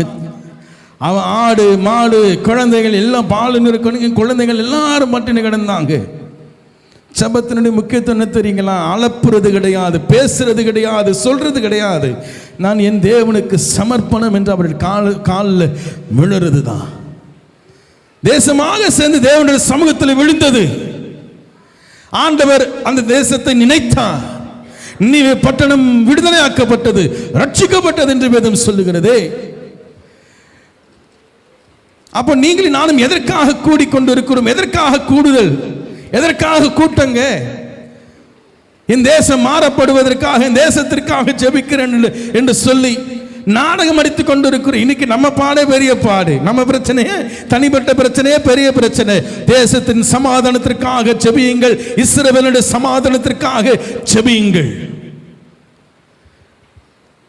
ஒரு கிறிஸ்துவை ஏற்றுக்கொள்ளாத சரித்திரத்தை படிக்கிற அவங்களுக்கு இருக்கிற ஞான அறிவு கூட நமக்கு இல்லாம போய், கிறிஸ்தவனுக்கு இல்லாம போயிடுச்சு. அவன் கேட்கிறான், இஸ்ரவேலுக்காக, இஸ்ரவேலின் மீட்புக்காக செவிகள் என்று சொல்லுகிறீர்களே. இஸ்ரவேல் யார் தெரியுமா? யூத ஜனம் யார் தெரியுமா? வந்த இயேசு கிறிஸ்துவை கொலை செய்தது அந்த ஜனத்திற்காக நீங்கள் செபித்துக் கொண்டிருக்கிறீர்கள் என்று கேள்வி கேட்கிறார். சரிதானே அவர் கேட்கிறது? ஆனால் இன்னைக்கு இருக்கிற டிவியில் இருக்கிறவங்களும் சரி, இன்னைக்கு இருக்கிற ஊழியக்காரங்களும் இஸ்ரவேலின் சமாதானத்திற்காக இவ்வளவு பிரச்சனை காரணம் அவன் தான். இன்னைக்கு தேசங்கள் எல்லாம் இத்தனை பாடுகளுக்கெல்லாம் போய் கொண்டிருக்கிறதுக்கான இஸ்ரவேல் தான். வந்த ரட்சகர் பார்த்து இவர் தான் புரிந்து கொள்றதுக்கு வக்கு கிடையாது. ஆனால் இருக்கிற காரியங்கள் எல்லாம் செய்து கொண்டு அந்த ஜனத்திற்காக நாம் செபிப்போம் என்று நீங்களான ஃபாஸ்டிங் போட்டு ஜெபம் பண்ணி கொண்டிருக்கிறோம். ரட்டுடுத்தி சாம்பலிலே உட்கார்ந்து தேவனுடைய சமூகத்தில் செபிக்கிறது அர்த்தம் என்ன? தேவனுடைய சமூகத்தில் நான் உபவாசம் இருந்து செபிக்கிறோடைய அர்த்தம் என்ன? நீர்தான், வேறு யார் எனக்கு இல்லை. உங்களுடைய சமூகத்தில் நான் விழுந்து விடுகிறேன், உங்களுடைய சமூகத்தில் என்னை கொடுத்து விடுகிறேன் ஆண்டவரே என்று தேவனுடைய சமூகத்தில் அர்ப்பணிக்கிறது தான் அந்த ஜெபம். தெளிவா ஆண்டவர் ஒரு விஷயத்தை சொல்றார். எங்கே வாசிக்கிறோம்? மார்க்கு 11ஆம் அதிகாரம் 25ஆம் வசனத்தை வாசிங்கள. மார்க்கு 11ஆம் அதிகாரம் 25ஆம் வசனம். நீங்கள் நின்று ஜெபம் பண்ணும்போது ஒருவன் பேரில் உங்களுக்கு யாதொரு குறை உண்டாயிருக்குமானால் பரலோகத்தில் இருக்கிற உங்கள் பிதா உங்கள் தப்பிதங்களை உங்களுக்கு மன்னிக்கும்படி அந்த குறையை அவனுக்கு மன்னியுங்கள். போதும். வேதம் சொல்லுங்க, நீங்கள் வாசிங்கள. நீங்கள் போதும். நீங்கள் நின்று ஜெபம் பண்ணும்போது தேசத்திற்காக ஜெபம் பண்ணுங்கள், அல்லது இவங்களுக்காக ஜெபம் பண்ணுங்கள், இஸ்ரவேலுக்காக ஜெபம் பண்ணுங்கள், அடுத்தவனுக்காக ஜெபம் பண்ணுங்கள் என்று ஆண்டவர் சொல்லல. வேதம் சொல்லுகிற தெளிவா சொல்றார், உன்னை நீயே நிதானித்துப்பார். ஜெபத்துடைய முக்கிய நோக்கம் என்ன தெரியுங்களா? நான் யார் என்று நிதானிப்பது, என்னை நானே ஆராய்ந்து பார்ப்பது. ஆகவே சொல்றார், தன்னைத்தான் நிதானித்து அறியாமல் இருப்போம் என்றால் தன்னைத்தான் நான் என்ன செய்ய முடியும் என்றால் நான் நிதானிக்கிறவனாய் இருப்பேன் என்றால் நான் நியாயம் தீர்க்கப்பட மாட்டேன் என்று வேதம் சொல்லுகிறது. அதுதான் ஜெபம். இயேசு கிறிஸ்து ஜெபிக்கும் பொழுது, வேதத்தில் வாசிக்கும் பொழுது, இயேசு கிறிஸ்து ஜெபிக்கும் பொழுது எல்லாரும் இருக்கிற இடத்துல நின்று அந்த குன்றின் மேல் ஏறி நின்று ஆண்டவர் கைகளை விரித்து பரலோக தேவனை பிதாவை பார்த்து என்ன செய்ய முழங்கால் படிக்கிட்டு கல்லை தாரையா தண்ணியை விட்டுட்டு இயேசு காட்டிலும் பிதாவாக தேவனை காட்டிலும் இன்னைக்கு என்ன செய்யறாங்க தெரியுங்களா? ஊழியக்காரங்க இன்னைக்கு ஜனத்தின் மேலே பரிதாபம் கொண்டவர்களாக, கடவுளுக்கு கூட அவ்வளோ அக்கறை இல்லைங்க, கடவுளுக்கு கூட அவ்வளோ இருதயம் இல்லைங்க. பாருங்க எப்படி அழுது ஜெபம் பண்றாரு. அந்த அளவுக்கு தெய்வத்தை என்ன செய்யறோம்? அவரை குறையாக காட்டி கொண்டிருக்கிறோம். எப்படியாவது மனம் இறங்கும் ஆண்டவர், அவ்வளவு கல் நெஞ்சக்காரராக தெய்வத்தை மாற்றி வைத்துக் கொண்டிருக்கிறோம். இவங்களை போல நல்லவங்க இல்லை, யார் கடவுள் கூட இவரை போல நல்லவர் இல்லை என்ற அளவுக்கு நான் செபிக்கிறேன்.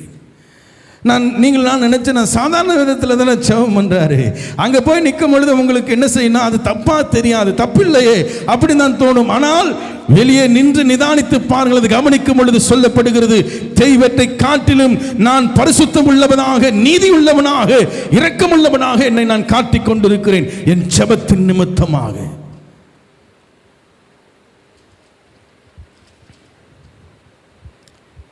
நீங்கள் நின்று ஜெபம் பண்ணும் பொழுது ஒருவர் பேரில் உங்களுக்கு குறை இருக்கும் என்றால் அவர்களை மன்னியுங்கள். இதுதான் ஜெபத்தின் நோக்கம், இதுதான் ஜெபத்தின் நோக்கம்.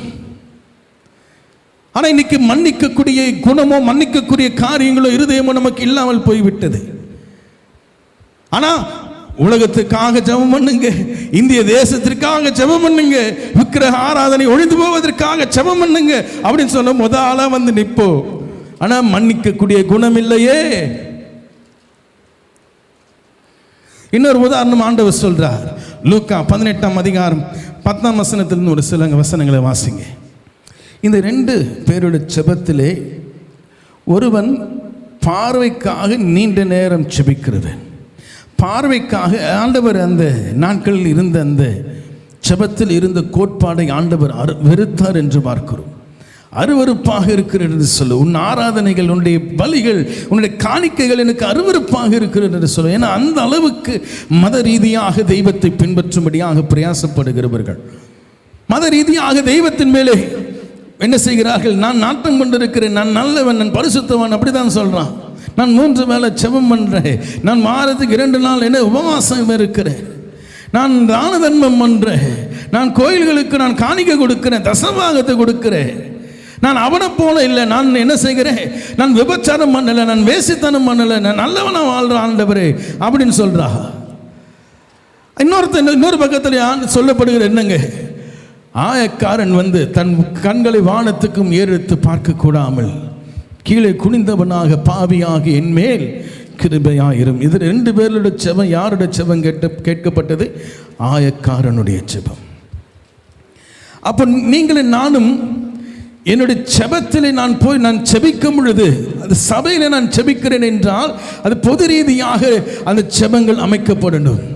அல்லது நான் சபையில் தேவனுடைய சமூகத்தில் வந்து ஜெபிக்கும்படியாக வருகிறேன் என்றால் அது என்ன தனிப்பட்ட ரீதியாக தனிப்பட்ட விதத்தில் நான் என்ன செய்ய வேண்டும் என்றால் என்னை நிதானிக்கிறவனாக இருக்க வேண்டும். ஜெபம் ஈக்குவல் டு தன்னை நிதானிக்கிற அனுபவம். அது இயேசு கிறிஸ்து அந்த குன்றின் மீது நின்று தன் கரங்களை விரித்து பரலோக பிதாவை பார்த்து எப்படியாவது இறங்குங்க ஆண்டவரை ஜெபம் பண்ணாரு? இல்லை. வேதம் சொல்லுகிறது, ஜனங்கள் போன பிறகு சாயங்காலத்திலே அவர் மலையின் மேலே தனித்திருந்தார். ஜெபிக்கும்படியாக தனியான ஒரு இடத்திற்கு போனார். அப்போ ஜெபத்தினுடைய நோக்கம் என்ன? நான் நிதானிக்கிறவனாக, நான் எப்படிப்பட்டவனாக இருக்கிறேன், செயல் எப்படிப்பட்டதாக இருக்கிறது. தேவனுடைய சமூகத்தில் வந்து ஒரு மனிதன் நிற்கிறான் என்றாலே அவன் தன்னை நிதானிக்க வேண்டும். அவன் இந்த இடத்துல சொல்லுவார், காணிக்கை கொடுக்கிற இடத்துல கூட சொல்லுவார், நீ காணிக்கை கொடுக்க போகும் பொழுது உன் சகோதரன் பேரில் உனக்கு குறை உண்ணா இருக்கும் என்றால் முதலாவது காணிக்கை பெட்டி பக்கத்தில் வச்சிரு, காணிக்கையில போடாது, உன் சகோதரன் இடத்துல போய் ஒப்புரவாகி விட்டு அதன் பின்பு வந்து காணிக்கை செலுத்து. அப்ப காணிக்கை முக்கியமாங்க, காணிக்கை செலுத்துறது முக்கியமா? இல்லை. ஆண்டவர் சொல்லுகிறார், நீ நிதானி, உனக்கு ஒருவர் மேல குறை இருக்கும் என்றால், ஒருவர் மேல உனக்கு கசப்பு இருக்கும் என்றால், அந்த கசப்பை தீர்த்து விட்டுமா, அந்த கசப்பை எடுத்து போடு. அதோடு தேவனுடைய சமூகத்தில் வந்து நிற்க. அதுதான் ஜெபம். முதலாவது ஜெபம் என்று சொல்லப்படுகிறது தன்னைத்தானே நிதானிக்கிற ஒரு அனுபவம் அது. ஆனால் இன்றைக்கு நான் அதை செய்ய போக ஜெபம்னாலே அடுத்தவங்களுக்கு ஜெபிக்கிறதான போயிடுச்சு. அப்படிதான் நமக்கு சொல்லி கொடுத்துட்டாங்க. நாமே தன்னைத்தான் நிதானிக்கணும். நான் யார்? கடவுளுக்கு முன்பாக அவர் ஏறெடுத்து பார்க்க கூட நான் தகுதி உள்ளவன் அல்ல.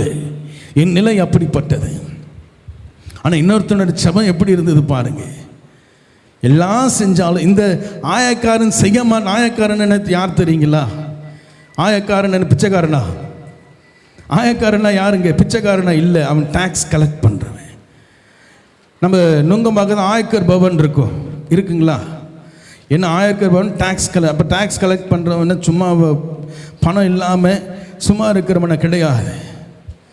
ஐயோ ஏழைங்க அதனால தான் அப்படி சேவம் பண்ணா இல்லை. வெளியே இருக்கிறவன் உள்ளே இருந்தவனை காட்டிலும் வெளியே இருக்கிறவன் பணக்காரனாக இருந்திருப்பான். சொல்கிறான், உம்முடைய சமூகத்தில் வந்து நிற்கக்கூட நான் தகுதி உள்ளவன் அல்ல. உம்முடைய ஆலயத்தில் நான் வந்து நிற்கிறது கூட எனக்கு தகுதி உள்ளவன் அல்ல. காரணம் என்ன? தன் நிலையை உணர்கிறது தான் ஜெபம். ஆனால் இன்றைக்கு ஜெபங்கள் எதற்காக ஏறெடுக்கப்பட்டு கொண்டிருக்கிறது? இன்றைக்கு மாயையான ஒரு விஷயத்தை இன்றைக்கு திருச்சபைகளில் கொண்டு போய், ஆஹா இன்னைக்கு எவ்வளவு நல்லா இருந்ததுல ஜெபம் அப்படின்னு சொல்லிட்டு ஓடிடுறோம். ஆனால் உள்ளத்திற்குள்ளே நான் கசப்புள்ளவனாக, உள்ளத்திற்குள்ளே மன்னிக்கக்கூடிய தன்மையற்றவனாக, உள்ளத்திற்குள்ளே குரோதத்தை கொண்டவனாக, உள்ளத்திற்குள்ளே எல்லாரும் வெறுக்கிறவனாக உள்ளத்திற்குள்ளே நான் வாழ்ந்து கொண்டு இருக்கிறேன். ஆண்டவர் சொல், வெள்ளை அடிக்கப்பட்ட கல்லறைகளே, வெள்ளை பார்த்தா ஐயோ இவரை போல பரிசுத்தவான் இல்லை என்ற அளவுக்கு வெள்ளை அடிச்சு வச்சிருக்குது. ஆனால் உள்ளுக்குள்ள நாறிக்கொண்டிருக்கிறது. இதை உணர்கிறதா, இதை உணர்த்துவது தான் ஜெபத்தினுடைய நோக்கமே. தனித்திருக்க வேண்டும். இயேசு கிறிஸ்து தனித்திருந்தார். இயேசு கிறிஸ்து தனித்து தான் ஜெபம் பண்ணார், தனித்து தான் அவர் வாசம் பண்ணினார் என்று வேதம் சொல்லுகிறது. கடைசி நேரத்தில் வந்து 3 பேர் கூட்டு போறாரு. என்ன அந்த கெத்செமனே தோட்டத்தில் செபிக்க முடியாம 3 பேருக்கு, அப்பா நீ கூட இருங்கப்பா, ஏன்பா இப்படி பண்றீங்க, தூங்காதீங்கப்பா, 1 மணி நேரமும் முடிச்சிட்டு இருங்கப்பா. நீங்களும் நானும் என்ன பண்றோம்? மணிக்கணக்கில் ஜெபம் பண்றோம். உபவாச ஜெபம் யாருக்கு? தேசத்திற்காக. பொய். ஏதாவது கிடைக்காத, இப்படி பண்ணாலும் ஆண்டவன் ஆசீர்வதிக்க மாட்டார, இப்படி செஞ்சாலும் ஆண்டவனுக்கு செய்ய மாட்டார என்ற எண்ணத்தில் போய் ஜெபிக்கிற ஜெபங்கள் இவைகள் எல்லாம் மாயான ஜெபங்களை ஏறெடுத்துக்கொண்டு அவரை போல ஜெபத்திலே ஜெப ஊழியத்தை செய்தவர் இல்லை. அவரை போல ஜெபத்தில் தரித்திருந்தவர் இல்லை. உன் அறை வீட்டை பூட்டிக் கொண்டு நீ ஜெபம் என்று ஆண்டவர் சொல்றார். வீதிகளிலே போய் நான் செபிக்கிற நிமித்தமாக தன்னுடைய இடுப்பில் இருக்கிற அந்த நாடாவை அகலமாக்கி கொண்டு, ஏதோ ஒரு அரசன் போகிறது போல வரார் என்று சொல்லி போகிறது போல நீ போய்கொண்டு உனக்காக மேன்மையானவைகளை என்ன செய்கிறார்? நீ பெற்றுக்கொண்டு வாழ்ந்து கொண்டிருக்கிறதை நீ ஜெபம் என்று சொல்லி கொண்டிருக்கிறாய். உபவாசத்தில் அப்படித்தானே பேசினாரு. உபவாசத்தில் நான் இன்னைக்கு உபவாச ஜெபத்துக்கு போறேங்க, உபவாச ஜெபத்துக்கு போகிறேன். ஊரெல்லாம் தண்டோர பாட்டு என்ன செய்வோம்? உபவாச ஜெபத்துக்கு போகிறோம். உபவாசிப்பது நல்லது, உபவாசித்து ஜெபிப்பது நல்லது. அதுதான் நீர்தான் ஆண்டவரே, நான் அல்ல, என் பலன் ஒன்றும் அல்ல என்று சொல்லுவது தான் உபவாச ஜெபத்தினுடைய நோக்கமே. ஆனால் இன்றைக்கு நான் அவைகளை மத ரீதியாக, மத கோட்பாடிலே நான் மாற்றி வைக்கிறவனாக உபவாச ஜெபத்தை எதற்கு பயன்படுத்துறேன் தெரியுங்களா? அடம்பிடிக்கிறதுக்கு. ஆண்டவரே நீர் இதை கொடுத்தால் ஒழிய உம்மை நான் விடமாட்டேன். யாக்கோபை போல நான் போராடுவேன், எலியாவை போல நான் செவிப்பேன் ஆண்டவரே என்று சொல்லி ஆண்டவர் பாதத்தை பிடிச்சு உலுக்கிட்டு இருக்கிறோம். நான் உம்முடைய அடம் பிடித்து என்ன செய்கிற ஒரு சில காரியங்களை வாங்குவதற்கு நான் பிரயாசப்பட்டு கொண்டிருக்கிறேன். அடம் பிடிக்கிறோம் ஆண்டவருடைய சமூகத்தில். அது பேர் தான் உபவாச ஜெபம். இன்றைக்கு இருக்கிற கிறிஸ்தவம் பண்ணி கொண்டிருக்கிற ஜெபம். உபவாச ஜெபம் என்பது கம்ப்ளீட்டாக ஆண்டவருடைய சமூகத்தில் சரண்டர். நினிவே பட்டணத்தார் உபவாசித்தார்கள், பட்டினியா இருந்தார்கள்.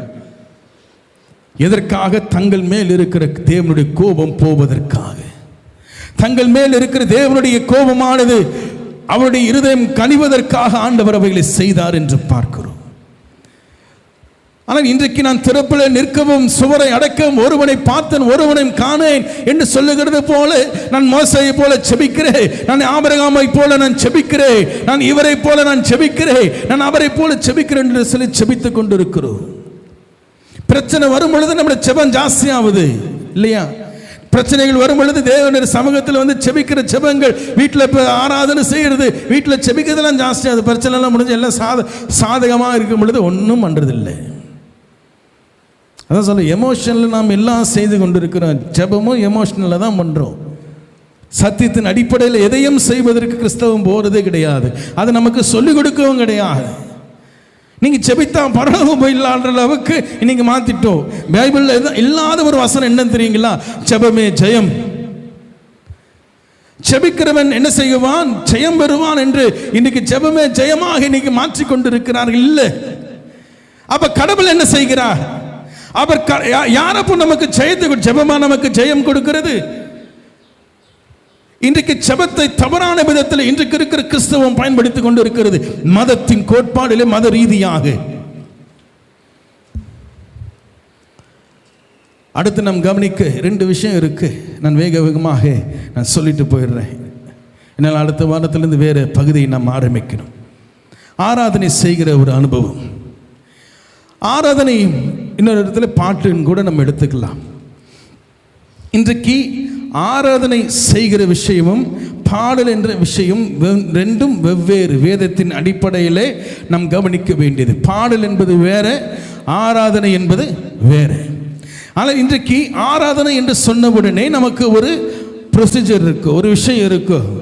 ஒரு 2 நிமிஷம் ஆண்டவர் சோத்தரிங்க, ஒரு 2 நிமிஷம் ஆண்டவர் இடத்துல, ஆண்டவருடைய சமூகத்தில் உங்களுடைய பாவங்கள் எல்லாம் அறிக்கை பண்ணுங்க, இன்னும் 2 நிமிஷம் ஆண்டவருடைய சமூகத்தில் ஆண்டவருக்கு அதிகமாக மகிமை செலுத்துங்க. அந்த நேரத்தில் அமைதியான ஒரு பாடலை பாடி அப்படியே முடிக்கிறது தான் ஆராதனை என்று நீங்களே நானும் நினைத்து கொண்டு அவைகளை செய்து கொண்டிருக்கிறோம். அது அந்த தவறு என்று நான் சொல்ல வரல.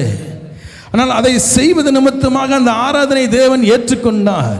அதை நான் செய்வது நிமித்தமாக அந்த ஆராதனை தேவன் அங்கீகரித்தார் என்ற விதத்தில் நீங்களும் நானும் போய் விடுகிறோம். இல்லை, ஆராதனை என்று சொல்லப்படுகிறது நாம் பாடுகிற பாடலையோ அல்லது தேவனுடைய சமூகத்தில் நின்று நான் செபிக்கிற விஷயத்தையோ ஆராதனை என்று சொல்லலை.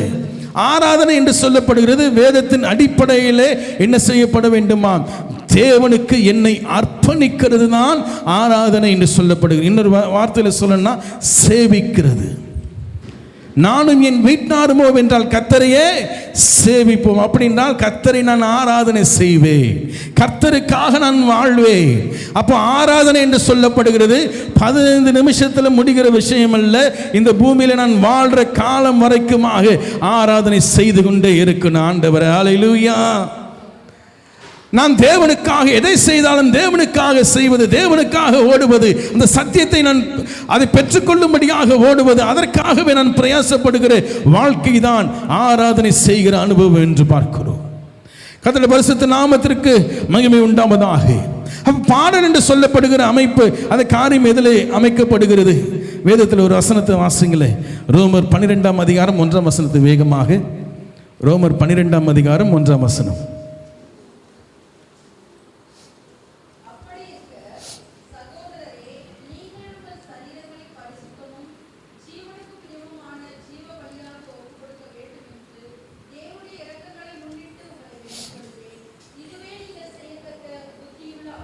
போதும். அப்ப ஆராதனை என்று சொல்லப்படுகிறது நீங்களும் நானும் நம்மை தேவனுக்கு பிரியமுள்ள ஜீவ பலியாக நம்மையே ஒப்பு கொடுப்பது தான் ஆராதனை. இயேசு கிறிஸ்து 33 வருஷம் ஆராதனை செய்தார் பிதாவாகிய தேவனை. அப்படின்னு என்ன அர்த்தம்? 33 வருஷம் இயேசு கிறிஸ்து பிதாவாகிய தேவனுக்காகவே வாழ்ந்தார் என்று பார்க்கிறோம். பிதாவாகிய தேவனுடைய சித்தத்தை செய்வதே அவருடைய போஜனம் என்று ஆண்டவர் சொன்னார் என்று பார்க்கிறோம். அப்போ நீங்களும் நானும் தேவனை ஆராதிக்கிறேன் என்று சொல்லுவேன் என்றால், அப்படின்னா என்னை நான் முழுமையாக தெய்வத்திற்காக, அவருடைய செயலுக்காக, அவருக்காக நான் என்னை அர்ப்பணித்து சேவிப்பது தான் ஆராதனை என்று அழைக்கப்படுகிறது. ஹல்லேலூயா. அப்போ நீங்கள் இன்னைக்கு நான் தேவனுடைய சமூகத்தில் ஆராதிக்கிறேன், ஒரு 10 நிமிஷத்தில் ஆராதனை பண்ணிட்டு ஓடுறோமே, அது ஆராதனையே கிடையாது. அது ஆராதனை என்று அழைக்கப்படாத ஆராதனை அல்ல, அது பாடல் மாத்திரம்தான். ஆனால் நான் என்னுடைய ஆராதனை என்று சொல்லிட்டு நான் தேவனுடைய சமூகத்தில் நம்மை நாமே அர்ப்பணிக்கக்கூடிய, தேவனுடைய சமூகத்தில் நம்ம என்ன செய்யணும், தேவனுடைய சமூகத்தில் அர்ப்பணிக்கக்கூடியவைகளை நான் தேவனுடைய சமூகத்தில் நின்று நான் சொல்லுவேன் என்றால் நிச்சயமாக அந்த பலியை ஆண்டவர் சுகந்த வாசனையாக நுகருகிறார் என்று வேதம் சொல்லுகிறது. தேவனுக்கு பிரியமான பலி நீ ஆட்டு கடாக்களை ஆடையோ அவைகளை பலி செலுத்துகிறது அல்ல. தேவனுக்கு பிரியமானது ஸ்தோத்திர பலிகளை நீங்கள் நானும் ஏறெடுக்கிறவர்களாக இருக்க வேண்டும் என்று சொல்லப்படுகிறது. அப்படி என்றால் தேவனுக்கு நம்மை முழுமையாக அர்ப்பணிக்கிற அனுபவத்தை தான் ஆராதனை என்று அழைக்கப்படுகிறது. அப்போ பாடல் என்று சொல்லப்படுகிறவைகளும் கூட, பாடல் அதிக நேரம் இல்லாதனால் வேகமாக போர். பாடல் என்று சொல்லப்படுகிறவைகள் கூட வேதத்தில் ஆண்டவர் பாடலுக்கு அநேக முக்கியத்துவத்தை கொடுக்கிறதை பார்க்கிறோம். சங்கீதம், உன்னத பாட்டு, யோபு புத்தகம் கூட பாடல் புத்தகம் என்று தான் அழைக்கப்படுகிறது. ஆனால் நீங்கள் கவனித்து பார்ப்பீர்கள், யோபு என்று சொல்லப்படுகிறது ஒரு சரித்திரம், ஆனால் அது பாடல் என்று அழைக்கப்படுகிறது. இன்னும் புலம்பல் கூட பாடல் என்று அழைக்கப்படுகிறது. அப்போ பாடல் என்ற விதத்தில் நான் கவனித்து பார்ப்பேன் என்றால் நீங்கள் நானும் தேவனுக்குரியவைகளாக, தேவனுக்கு ஏற்றபடி இருக்க வேண்டிய பாடல்களாக அமைக்கப்படணும். ஆனால் இன்றைக்கு இருக்கிற பெரிய ஒரு விபரீதம் என்னவென்றால், எது தேவனுக்குரிய பாடல், எதுக்கு தேவனுக்குரிய பாடல் இல்லாமல் நான் அவைகளை பாடிக்கொண்டிருக்கிறேன் என்பதை, அந்த வித்தியாசத்தை நான் புரிந்து கொள்ள வேண்டும். எந்த பாடல் தேவனை மகிமைப்படுத்தும்படியாக அந்த பாடல் ஏற்றப்பட்டு இருக்கிறதோ அந்த பாடலை நான் பாடுவதற்கு நிச்சயமாகவே நான் சந்தோஷப்படணும். தொடர்ந்து தேவனை அதில் பாடலாம். ஆனால் இன்றைக்கு இருக்கிற பாடல்கள் எல்லாம் மனிதனை வைத்துதான், குறி வைத்துதான், மனிதனுடைய வாழ்க்கையை வைத்துதான், மனிதனை உயர்த்தினதை வைத்துதான், மனிதர்களுக்கு ஆண்டவர் செய்த அற்புதங்களை சொல்லி இன்றைக்கு என்ன செய்கிற பாடல்களை பாடி மனிதனை பெருமைப்படுத்தும்படியாக நான் போய்கொண்டிருக்கிறோம். இன்றைக்கு என்ன பெரிய பிரச்சனை ஆயிடுச்சுன்னா, இந்த பாடலை தாண்டி வேற பாட்டே இல்லை நமக்கு. இன்றைக்கி நம்ம ஒரு பாட்டு பாட, என்ன அலைச்சல்களை அறிந்தவரே, என் கண்ணீரை காண்பவரை கூட என்னை குறித்து நான் பாடுற பாட்டு. அந்த பாடலில் நிச்சயமாக தேவன் பிரியப்பட மாட்டார், தேவன் மகிமைப்பட மாட்டார். ஆனால் நீங்கள் நானும் என்ன செய்கிறோம் என்றால், என்னை குறித்து நான் செய்தவைகளை, அந்த ஆசாரியன் செய்தது தான், அந்த உள்ள போய் இருந்து நின்றவன் செபம் அதுதானே, நான் ஆராதனை செய்கிறேன், நான் ஓடுகிறேன், உமக்காக அதை செய்கிறேன், உமக்காக அதை பண்ணுகிறேன் என்று சொல்லி என்ன செய்கிறேன், உமக்காக இவ்வளவு காலம் நான் இவைகளை செய்து கொண்டிருக்கிறேன் என்று சொல்லி சொல்லுகிறது தான் இப்போ ஏற்பட்ட பாடல்களை இன்றைக்கு நீங்கள் நான் ஏற்றிக்கொண்டிருக்கிறோம். நம்ம குறித்து மாத்திரம்தான் அங்கே பாடல். ஒரு விதத்தில் நான் தேவனுடைய சமூகத்தில் நன்றி செலுத்துவதற்காக ஒரு சில வார்த்தைகளை நான் பயன்படுத்தலாம். ஆனால் எல்லா நேரத்திலையும் இதே ராகம்தான், இதே பாடல் தான் என்ன செய்கிறது, நான் ஓடிக்கொண்டிருக்கேன். என்னை ஆசீர்வதியும், என்னை காப்பாற்றும், என்னை வழிநடத்தும் என்று சொல்லி என்ன செய்கிறோம், அதே சொல்லி எனக்காக என்ன என்ற அடிப்படையில் பாடல்கள் இன்றைக்கு அமைக்கப்படுகிறது என்று பார்க்கிறோம். கடைசியாக தசபாகம் காணிக்கை என்ற விஷயத்திலே இன்றைக்கு நாம் கவனிக்க வேண்டியது, தசமமாகவும் காணிக்கையும் சபையில் கொடுக்கலாமா கொடுக்கக்கூடாதா என்ற விஷயத்தை நாம் கவனிப்போம் என்றால், தசமமாகவும் காணிக்கையும் பழைய ஏற்பாட்டை பொறுத்தவரை ஆண்டவர் எதற்காக அதை கொடுத்தார், எதற்காக அந்த தசமமாகவும் காணிக்கைகளும் ஆண்டவர் ஏற்படுத்தி வைத்திருந்தார். தசமமாகம் என்று சொல்லப்படுகிறது, அவருடைய வாழ்க்கையில் அவர்கள் இருக்கிற எல்லா விதத்திலும் அவர்கள் பங்கை அவர்கள் கொடுத்து கொண்டிருப்பார்கள்.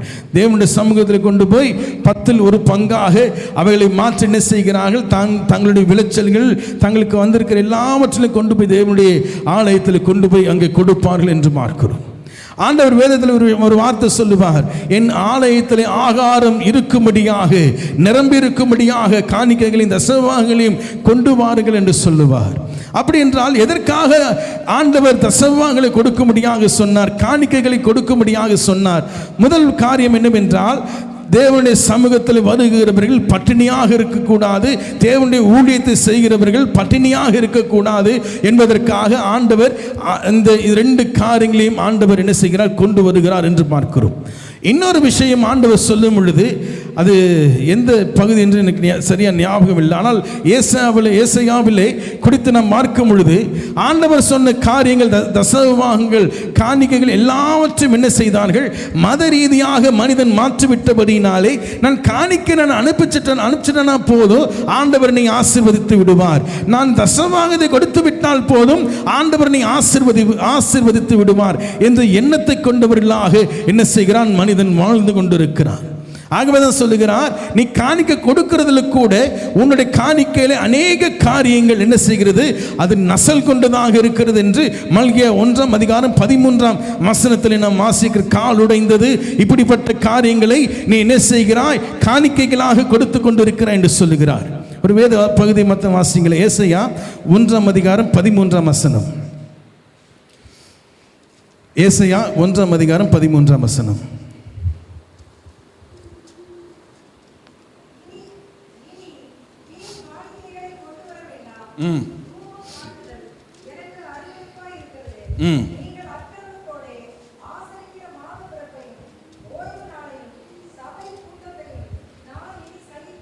போதும். ஆண்டவர் சொல்றார், வீண் காணிக்கைகளை கொண்டு வராதீர்கள், வீணான காரியங்களை தசமமாக எனக்கு கொண்டு வராதீர்கள், எனக்கு அது அவைகள் அருவருப்பாக இருக்கிறது என்று சொல்லுகிறார். நீ சபை கூடி வரும் பொழுதெல்லாம் நீ செய்கிறேன் என்ற ஒரு விஷயங்களை செய்து கொண்டிருக்கிறாயே, அவைகள் எனக்கு அருவருப்பானவைகளாக, எனக்கு வீணானவைகளாக இருக்கிறது என்று சொல்லி ஆண்டவர் சொல்றார். ஏன் ஆண்டவர் காணிக்கையை கொண்டு வரும்படியாக சொல்றார், தசமபாகத்தை சபையில் கொடுக்கும்படியாக பழைய ஏற்பாட்டில் சொன்னது காரணம் என்ன தெரியுங்களா? அந்த நாட்களிலே ஆண்டவர் உடன்படிக்கை பெட்டி என்று சொல்லப்படுகிற கூடாரத்திலேயோ தேவாலயத்திலே தான் தேவன் வாசம் பண்ணினார். மற்ற இடங்களில் தெய்வம் என்ன செய்கிறது இல்லைங்க, அவர் வாசம் பண்ணல. ஆகவேதான் உடன்படிக்கை பெட்டியை ஆண்டவர் ஏற்படுத்தி, உடன்படிக்கை பெட்டியிலே ஆண்டவர் இருக்கிறார் என்று சொல்லி தேவாலயத்திற்குள்ளாக அந்த பெட்டிகளை வைத்தார்கள் என்று பார்க்கிறோம். அப்ப தேவனுடைய சமூகத்திலே மனிதன் வந்து என்ன செய்யணும், தேவனுடைய சமூகத்தில் அவரை பார்க்க வேண்டும், அவரோடு பேச வேண்டும், அவரோடு நிதானிக்க வேண்டும் என்பதற்காக தான் ஆண்டவர் தசமபாகங்களையும் காணிக்கைகளையும் ஆண்டவர் ஏற்படுத்தினார் என்று பார்க்கிறோம். தேவனுடைய சமூகத்தில் போய் காணிக்கைகளை செலுத்தணும், தேவனுடைய சமூகத்தில் போய் நான் தசமபாகங்களை கொடுக்கணும். அது நிமித்தமாக அங்கே இருக்கிறவர்கள் அது நிமித்தமாக புசிப்பார்கள். இன்னொரு பக்கத்தில் தேவனை நான் பார்ப்பதற்கு, தேவனுடைய காரியங்களை நான் கவனிப்பதற்கும் அது எனக்கு ஏதுவானவைகளாக அமைக்கப்படும். ஆனால் வேதம் சொல்லுகிறது, தொடர்ந்து வாசிக்கும் பொழுது வேதத்தில் பார்க்கிறோம், இஸ்ரவேல் என்னை மறந்து போனது, இஸ்ரவேல் என்னை என்ன செய்து என்னை விட்டு தூர போய்விட்டது, என் ஜனத்தை கூட்டுங்கள், எப்படியாவது என் ஜனத்தை கூட்டுங்கள் என்று சொல்லும் பொழுது சொல்லுகிறார், என் ஜனம் சிதறடிக்கப்பட்டதாக இருக்கிறது, என் ஜனத்தை கூட்டி நான் இருக்கிற இடத்திற்கு என் ஜனம் வர வேண்டும் என்றால் என் ஜனத்தின் இடத்தில் சொல்லுங்கள், காணிக்கைகளையும் தசம பாகங்களையும் என்னிடத்தில் கொண்டு வரும்படியாக சொல்லுங்கள் என்று சொன்னார். காரணம் என்ன தெரியுங்களா? அவைகளை கொண்டு வருவது நிமித்தமாக ஜனம் தேவனுண்டை வந்து நிற்கும். அதை கொண்டு வருவது நிமித்தமாக, தசமபாகங்கள் காணிக்கைகளை ஆண்டவருடைய சமூகத்தில் கொண்டு வருவது நிமித்தமாக ஜனங்கள் தேவனுடைய சமூகத்திலே வந்து நிற்பார்கள்.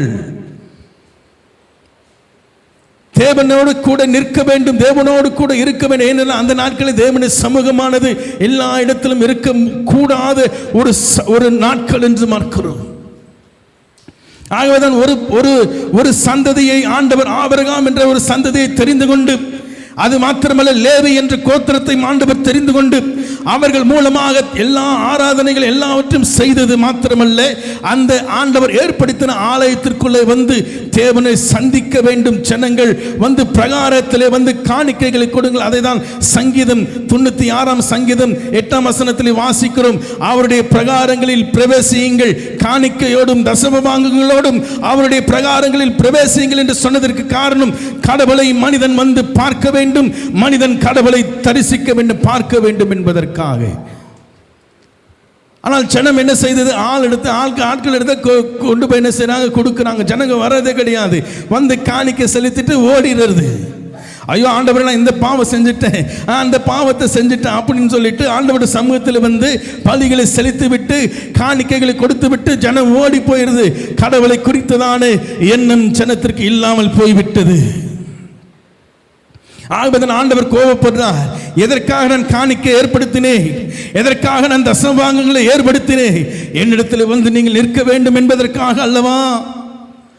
ஆனால் நீங்களோ அதை என்ன செய்து விட்டீர்கள், கள்ளர் குகையாக மாற்றி உங்களுடைய வருமானத்திற்காகவும் உங்கள் வருமானத்தை பெருக்குவதற்காகவும் என்னண்டை வந்து நிற்பதற்கு உங்களுக்கு என்ன இல்லை, நினைவில்லாமல் போய்விட்டது. இஸ்ரவேல் என்னை மறந்து போனது.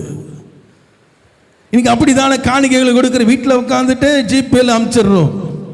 வீட்டில் அப்பெல்லாம் வந்து மணி ஆர்டர், மணி ஆர்டர் அனுப்பிச்சுறாங்க, இங்கேருந்து இந்த சபைக்கு அனுப்புகிறாங்க, அந்த ஊழியத்திற்கு அனுப்புறது. அப்புறம் மாதம் ஆச்சுன்னா 1ஆம் தேதி ஆச்சுன்னா டக்கு நான் என்ன செய்ய தசமங்களை கொடுத்துரும். அதான் சார், உன் பலிகளின் திரள் எனக்கு என்னத்திற்கு? நீ கோடியாய் தேவனுடைய சமூகத்தில் காணிக்கைகளை கொடுத்தாலும், நீ கோடியாக தேவனுடைய சபைக்காக நீ என்ன பொருட்களை எந்த காரியங்களை நீ வாங்கி கொடுத்தாலும், நீ தேவனற்றவனாக நிற்பாய் என்றால் அந்த காணிக்கை, அந்த தசமமாக தெய்வத்திற்கு வீண்.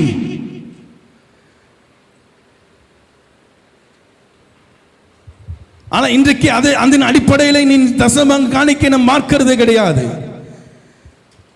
முதலாவது நம்மை நிதானிக்கணும், தேவனுடைய சமூகத்தில் நம்ம நிதானிக்கணும். இரண்டாவது தேவனை நாம் நிதானித்து பார்க்கணும். காணிக்கை தசமம் கொடுத்துட்டா முடிஞ்சிருச்சா? இல்லை. அதான் சொல்றார், கொண்டு வராத என்கிட்ட, நீ வந்துடாத, நீ அந்த எண்ணத்தோடு கூட நீ வந்துடாத.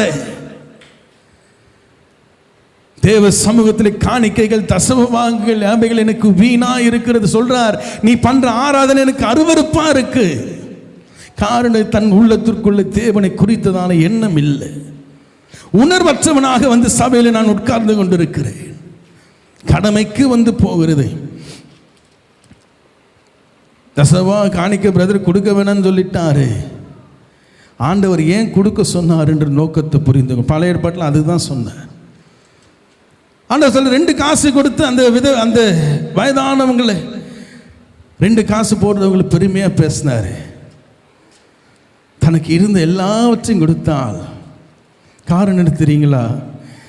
என் தேவன் வாசம் பண்ணுகிற இடத்திலே, என் தேவன் வாசம் பண்ணுகிற இந்த இடத்திலே நான் வந்து எனக்கு இருக்கிற எல்லா கையில் எல்லாம் இருக்கிற பேக்கெட்லாம் பார்த்துட்டு 2 காசு அதை எடுத்து அந்த தாயார் போட்டு தன் இருதயத்தில் தேவனை நிதானித்தவர்களாக, தன் இருதயத்தில் தன்னை நிதானித்த ஒரு தாயார் இயேசுவின் பார்வையிலே பெயர் பெற்றவர்கள். அந்த காணிக்கை 2 காசை மாத்திரம்தான் அங்கீகரிக்கிறார் உனக்கு. ஆனால் நீ கோடி கணக்கில் கொடுக்கறதுக்கு நீங்கள் தயாராக இருந்தாலும் அது வீண். லட்சக்கணக்கில் நீங்கள் கொடுப்பதற்கு நீங்கள் தயாராக இருந்தாலும் அது வீண். ஆனால் இன்னைக்கு 1000 கணக்கில் லட்சக்கணக்கில் என்னென்னவோ ஊழியங்களுக்கெல்லாம் கொடுக்குறோம். அதெல்லாம் எங்கே போகிறது, எங்கே செலவாகிறதுன்னு கவனிக்கிறோமா? இல்லை. கடவுள் பேரை வைத்து ஏமாத்துறதுல நான் ஏமாந்து போகிறேன். இன்னைக்கு இருக்கிற ஸ்கேமில் பெரிய ஸ்கேம் இது. இங்கே கொடுத்து ஏமாந்துடாது, இந்த லிங்க் வரும், அது கிளிக் பண்ணிடாதீங்க அப்படின்னு ஆர்பிஐலேருந்து மெசேஜ் வந்துட்டே இருக்கும். ஏர்டெல்லேருந்து மெசேஜ் வரும். நாங்கள் யார்கிட்டையும் ஓடிபிலாம் கேட்க மாட்டோம். அல்லது பேங்க்லேருந்து மெசேஜ் வரும், நாங்கள் யார்கிட்டையும் ஓடிபிலாம் கேட்க மாட்டோம், இதெல்லாம் பண்ண மாட்டோம், நீங்கள் யாருக்கும் கொடுத்துறாதீங்க, சாக்கிறது யாருங்க, விழிப்புணர்வாக இருக்கு. அது சபையிலும் கொடுக்கப்பட வேண்டிய விழிப்புணர்வு தான். எதற்காக நான் காணிக்கை கொடுக்கிறேன்? எதற்காக நான் தசமபாகத்தை கொடுக்கிறேன்? ஒரு மதத்தை கட்டுவதற்காகவா? ஒரு மனிதனை மேன்மைப்படுத்துவதற்காக நான் காணிக்கை தசமபாகங்களை நான் கொடுக்கிறேனா? தேவனுடைய ஊழியத்தை செய்கிறவர்கள் அப்பத்துக்கு இறைந்து தெரியாத அளவுக்கு சபைக்கு வருகிற மக்கள் அந்த ஊழியக்கார தாங்கணும். நிதானித்து பார்க்கணும், அவங்க என்ன செய்கிறாங்க, என்ன பண்ணுறாங்க, எல்லாம் தெரிஞ்சுதான் செய்யணும். சும்மா கொடுக்கிறது வீணாக போய்விடும். தேவனுடைய சமூகத்தில் வருவது தான் முக்கியம். அங்கே போய் அந்த ஊழியத்திற்கு காணிக்க எதுக்குங்க? பிரதர் பொறாமையில் பேசுனார் அப்படின்னு நினைச்சாலும் பரவாயில்ல.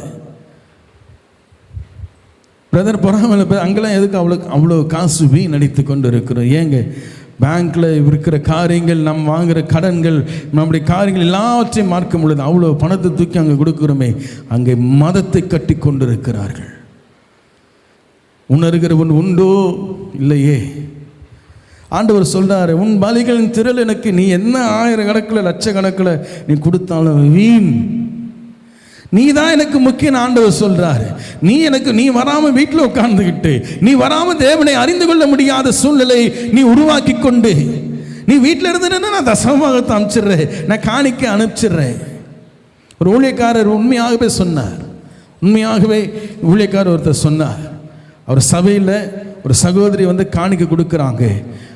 என்னதுன்னு கேட்டார். காணிக்க 2 மாசமாக சர்ச்சுக்கு வரல, காணிக்கையை முக்கியம் தூக்கி திருப்பி அப்படியே கொடுத்தார். 2 மாசமா சபைக்கு வரல, காணிக்கையை முக்கியம் சொல்லி திருப்பி கொடுத்தாரு. எத்தனை அருமையான ஊழியர்கள்! அப்படிப்பட்ட ஊழியக்காரங்களை பார்க்கிறது மிகவும் அரிது. அதுதாங்க தேவனுடைய இருதயமும் கூட. நம்முடைய காணிக்கை முக்கியம் அல்ல, நம்முடைய தசமாங்கள் தேவனுக்கு முக்கியம் அல்ல, நீங்களும் நானும் தான் அவருக்கு முக்கியம். ஹல்லேலூயா. ஆகதான் செபத்தில் நிதானிக்க சொல்றார். ஆராதனையில் நம்ம நிதானிக்க தான் சொல்றார். பாடல்லையும் நம்ம நிதானிக்க தான் சொல்றார். நன்றி செலுத்தக்கூடிய பாடல்கள் ஓகே சரி, ஆனால் அதை குறித்து நான் எப்பவுமே என்ன உயர்த்தினரே, என்னை வாழாக்காமல் தலையாக்கினீரே என்று பாடிக்கொண்டே இருப்பேன் என்றால் அந்த பாடலில் தேவன் மகிமைப்படுவார் என்று நினைக்கிறீங்களே? எனக்கு உன்னுடைய சத்தம் என்ன செய்ய எனக்கு என்ன செய்கிறது? சில பேர் கடுப்பா இருக்குன்னு அப்படி போல தேவனுக்கு இருக்கும். ஒரு இரைச்சலை போல தான் காணப்படும். எந்த அர்த்தமற்றதாக தான் போய்விடும். நான் கோடிக்கணக்கில் கடவுள் கொடுத்தாலும் திருப்பதியில் போடுற காணிக்கைக்கும் சர்ச்சில் போடுற காணிக்கைக்கும் தசமபாகத்தை வித்தியாசம் இல்லாமல் போயிடும். அல்லது வேட்டிக்கன் சிட்டின்னு சொல்றாங்களே, அங்கே போடுற காணிக்கை இருக்க உலகத்திலேயே அதிகமாக காணிக்கை சேர்ற இடம் தெரியுங்களா? வேட்டிக்கனில் இருக்கிற அந்த சர்ச்சில். 2வது எங்க தெரியுங்களா? திருப்பதி. இங்கேருந்து கொஞ்சம் தூரம் தான். அங்கே தான் அதிகமான பணம் காணிக்கை வருகிறதா, டாலரில் பல கரன்சியில் வருகிறதா. இதெல்லாம் கொடுத்து வீண், இதெல்லாம் நிச்சயமா வீண். மதத்தை கட்டுவதற்கு பிரயோஜனம் என்ன செய்யணும்? அவைகள் உபயோகமாக இருக்கிறது என்று நம்மை கட்டுவதற்கு எந்த விதத்திலும் பிரயோஜனம் இல்லை. எந்த ஊழியம் சரியாக இருக்கிறதோ, எந்த ஊழியம் தேவனுக்காக இருக்க வேண்டும் என்று பிரயாசப்படுகிறதோ, எந்த ஊழியம் சத்தியத்திற்காக நிற்கிறதோ அந்த சபைக்கு, அந்த ஊழியத்திற்கு நீங்கள் உதவி செய்யுங்கள். அதை நான் காணிக்கை தசமமாகும் என்று கூட நான் சொல்லுவதற்கு விரும்பலை. அது உதவி செய்யுங்கள். நிச்சயமாகவே ஒரு சபையின் ஒரு வைக்கிறோம்னா கரண்ட் பில்லு கட்டணும், திடீர்னு ஏதாவது ஒரு பொருள் போயிடுச்சுன்னா அதை வாங்கணும், அதற்கு பணம் தேவை நிச்சயமா. ஆனால் நம்ம என்ன செய்யணும்? கண்மூடித்தனமாக சில இடங்களெல்லாம் என்ன செய்யணும்? காணிக்கை கொடுத்து கொடுத்து கொடுத்து கொடுத்து அவர்களால் என்ன பண்ணுறதுன்னு தெரியல அவங்களால. இப்போல்லாம் சரி அதோடு நிறுத்திடுறாங்களான்னு பார்த்தா இல்லை. ஆண்டவர் சொன்ன மாதிரி யாருமே சொல்ல மாட்டேங்கிறாங்க.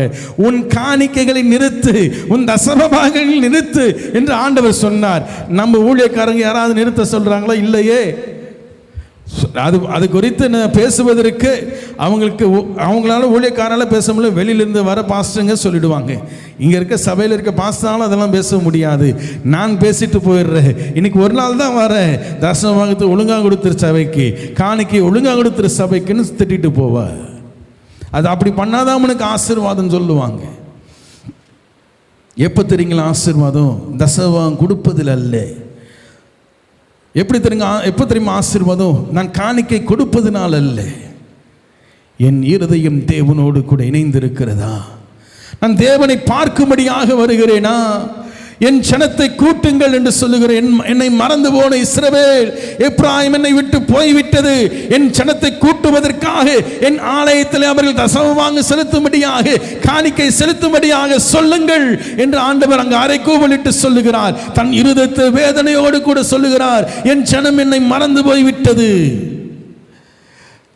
ஆண்டவருடைய சமூகத்தில் தசமபாக காணிக்கைகளை கொண்டு வரும் பொழுது தேவனுடைய சமூகத்தில் அவர்கள் என்ன செய்வது? தேவனை தரிசிப்பார்கள். தேவனுடைய சமூகத்தில் அவர்கள் வாழ்வார்கள்.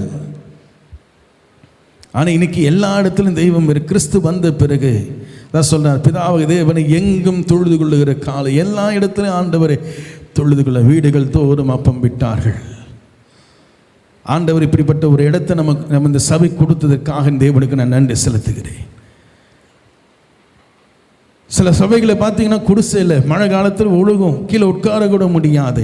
அப்படிப்பட்ட இடங்களெல்லாம் சத்தியத்தை சொல்லுகிற ஊழியர்கள் உண்டு, சபைகள் உண்டு. அந்த சத்தியத்தை கேட்கிற சபைகள் உண்டு. அந்த சபைகளுக்கு நம்ம உதவி செய்வோம். இன்னைக்கு என்ன கட்டினதுலேயே கட்டி கட்டி கட்டி கட்டி எங்கே தான் போகிறது? அவங்களும் என்ன செய்கிறாங்க? எல்லா விதத்திலும் அது எப்படி தான் செய்வது, எப்படி தான் மாப்பது அப்படின்னு சொல்லிட்டு என்ன செய்கிறாங்க? தவறான விதத்தில் ஊழியர்களும் போவதற்கும் இந்த தசமபாகம் காணிக்கையும் பெரிய பங்கு வகித்து கொண்டிருக்கிறது. ஜாக்கிரதை உள்ளவர்களாக நீங்களும் நான் இருக்கணும். மிகவும் மிகவும் ஜாக்கிரதையோடு கூட நம்முடைய பகுத்தறிவு கொண்டவனாக நீங்களும் நான் வாழணும்.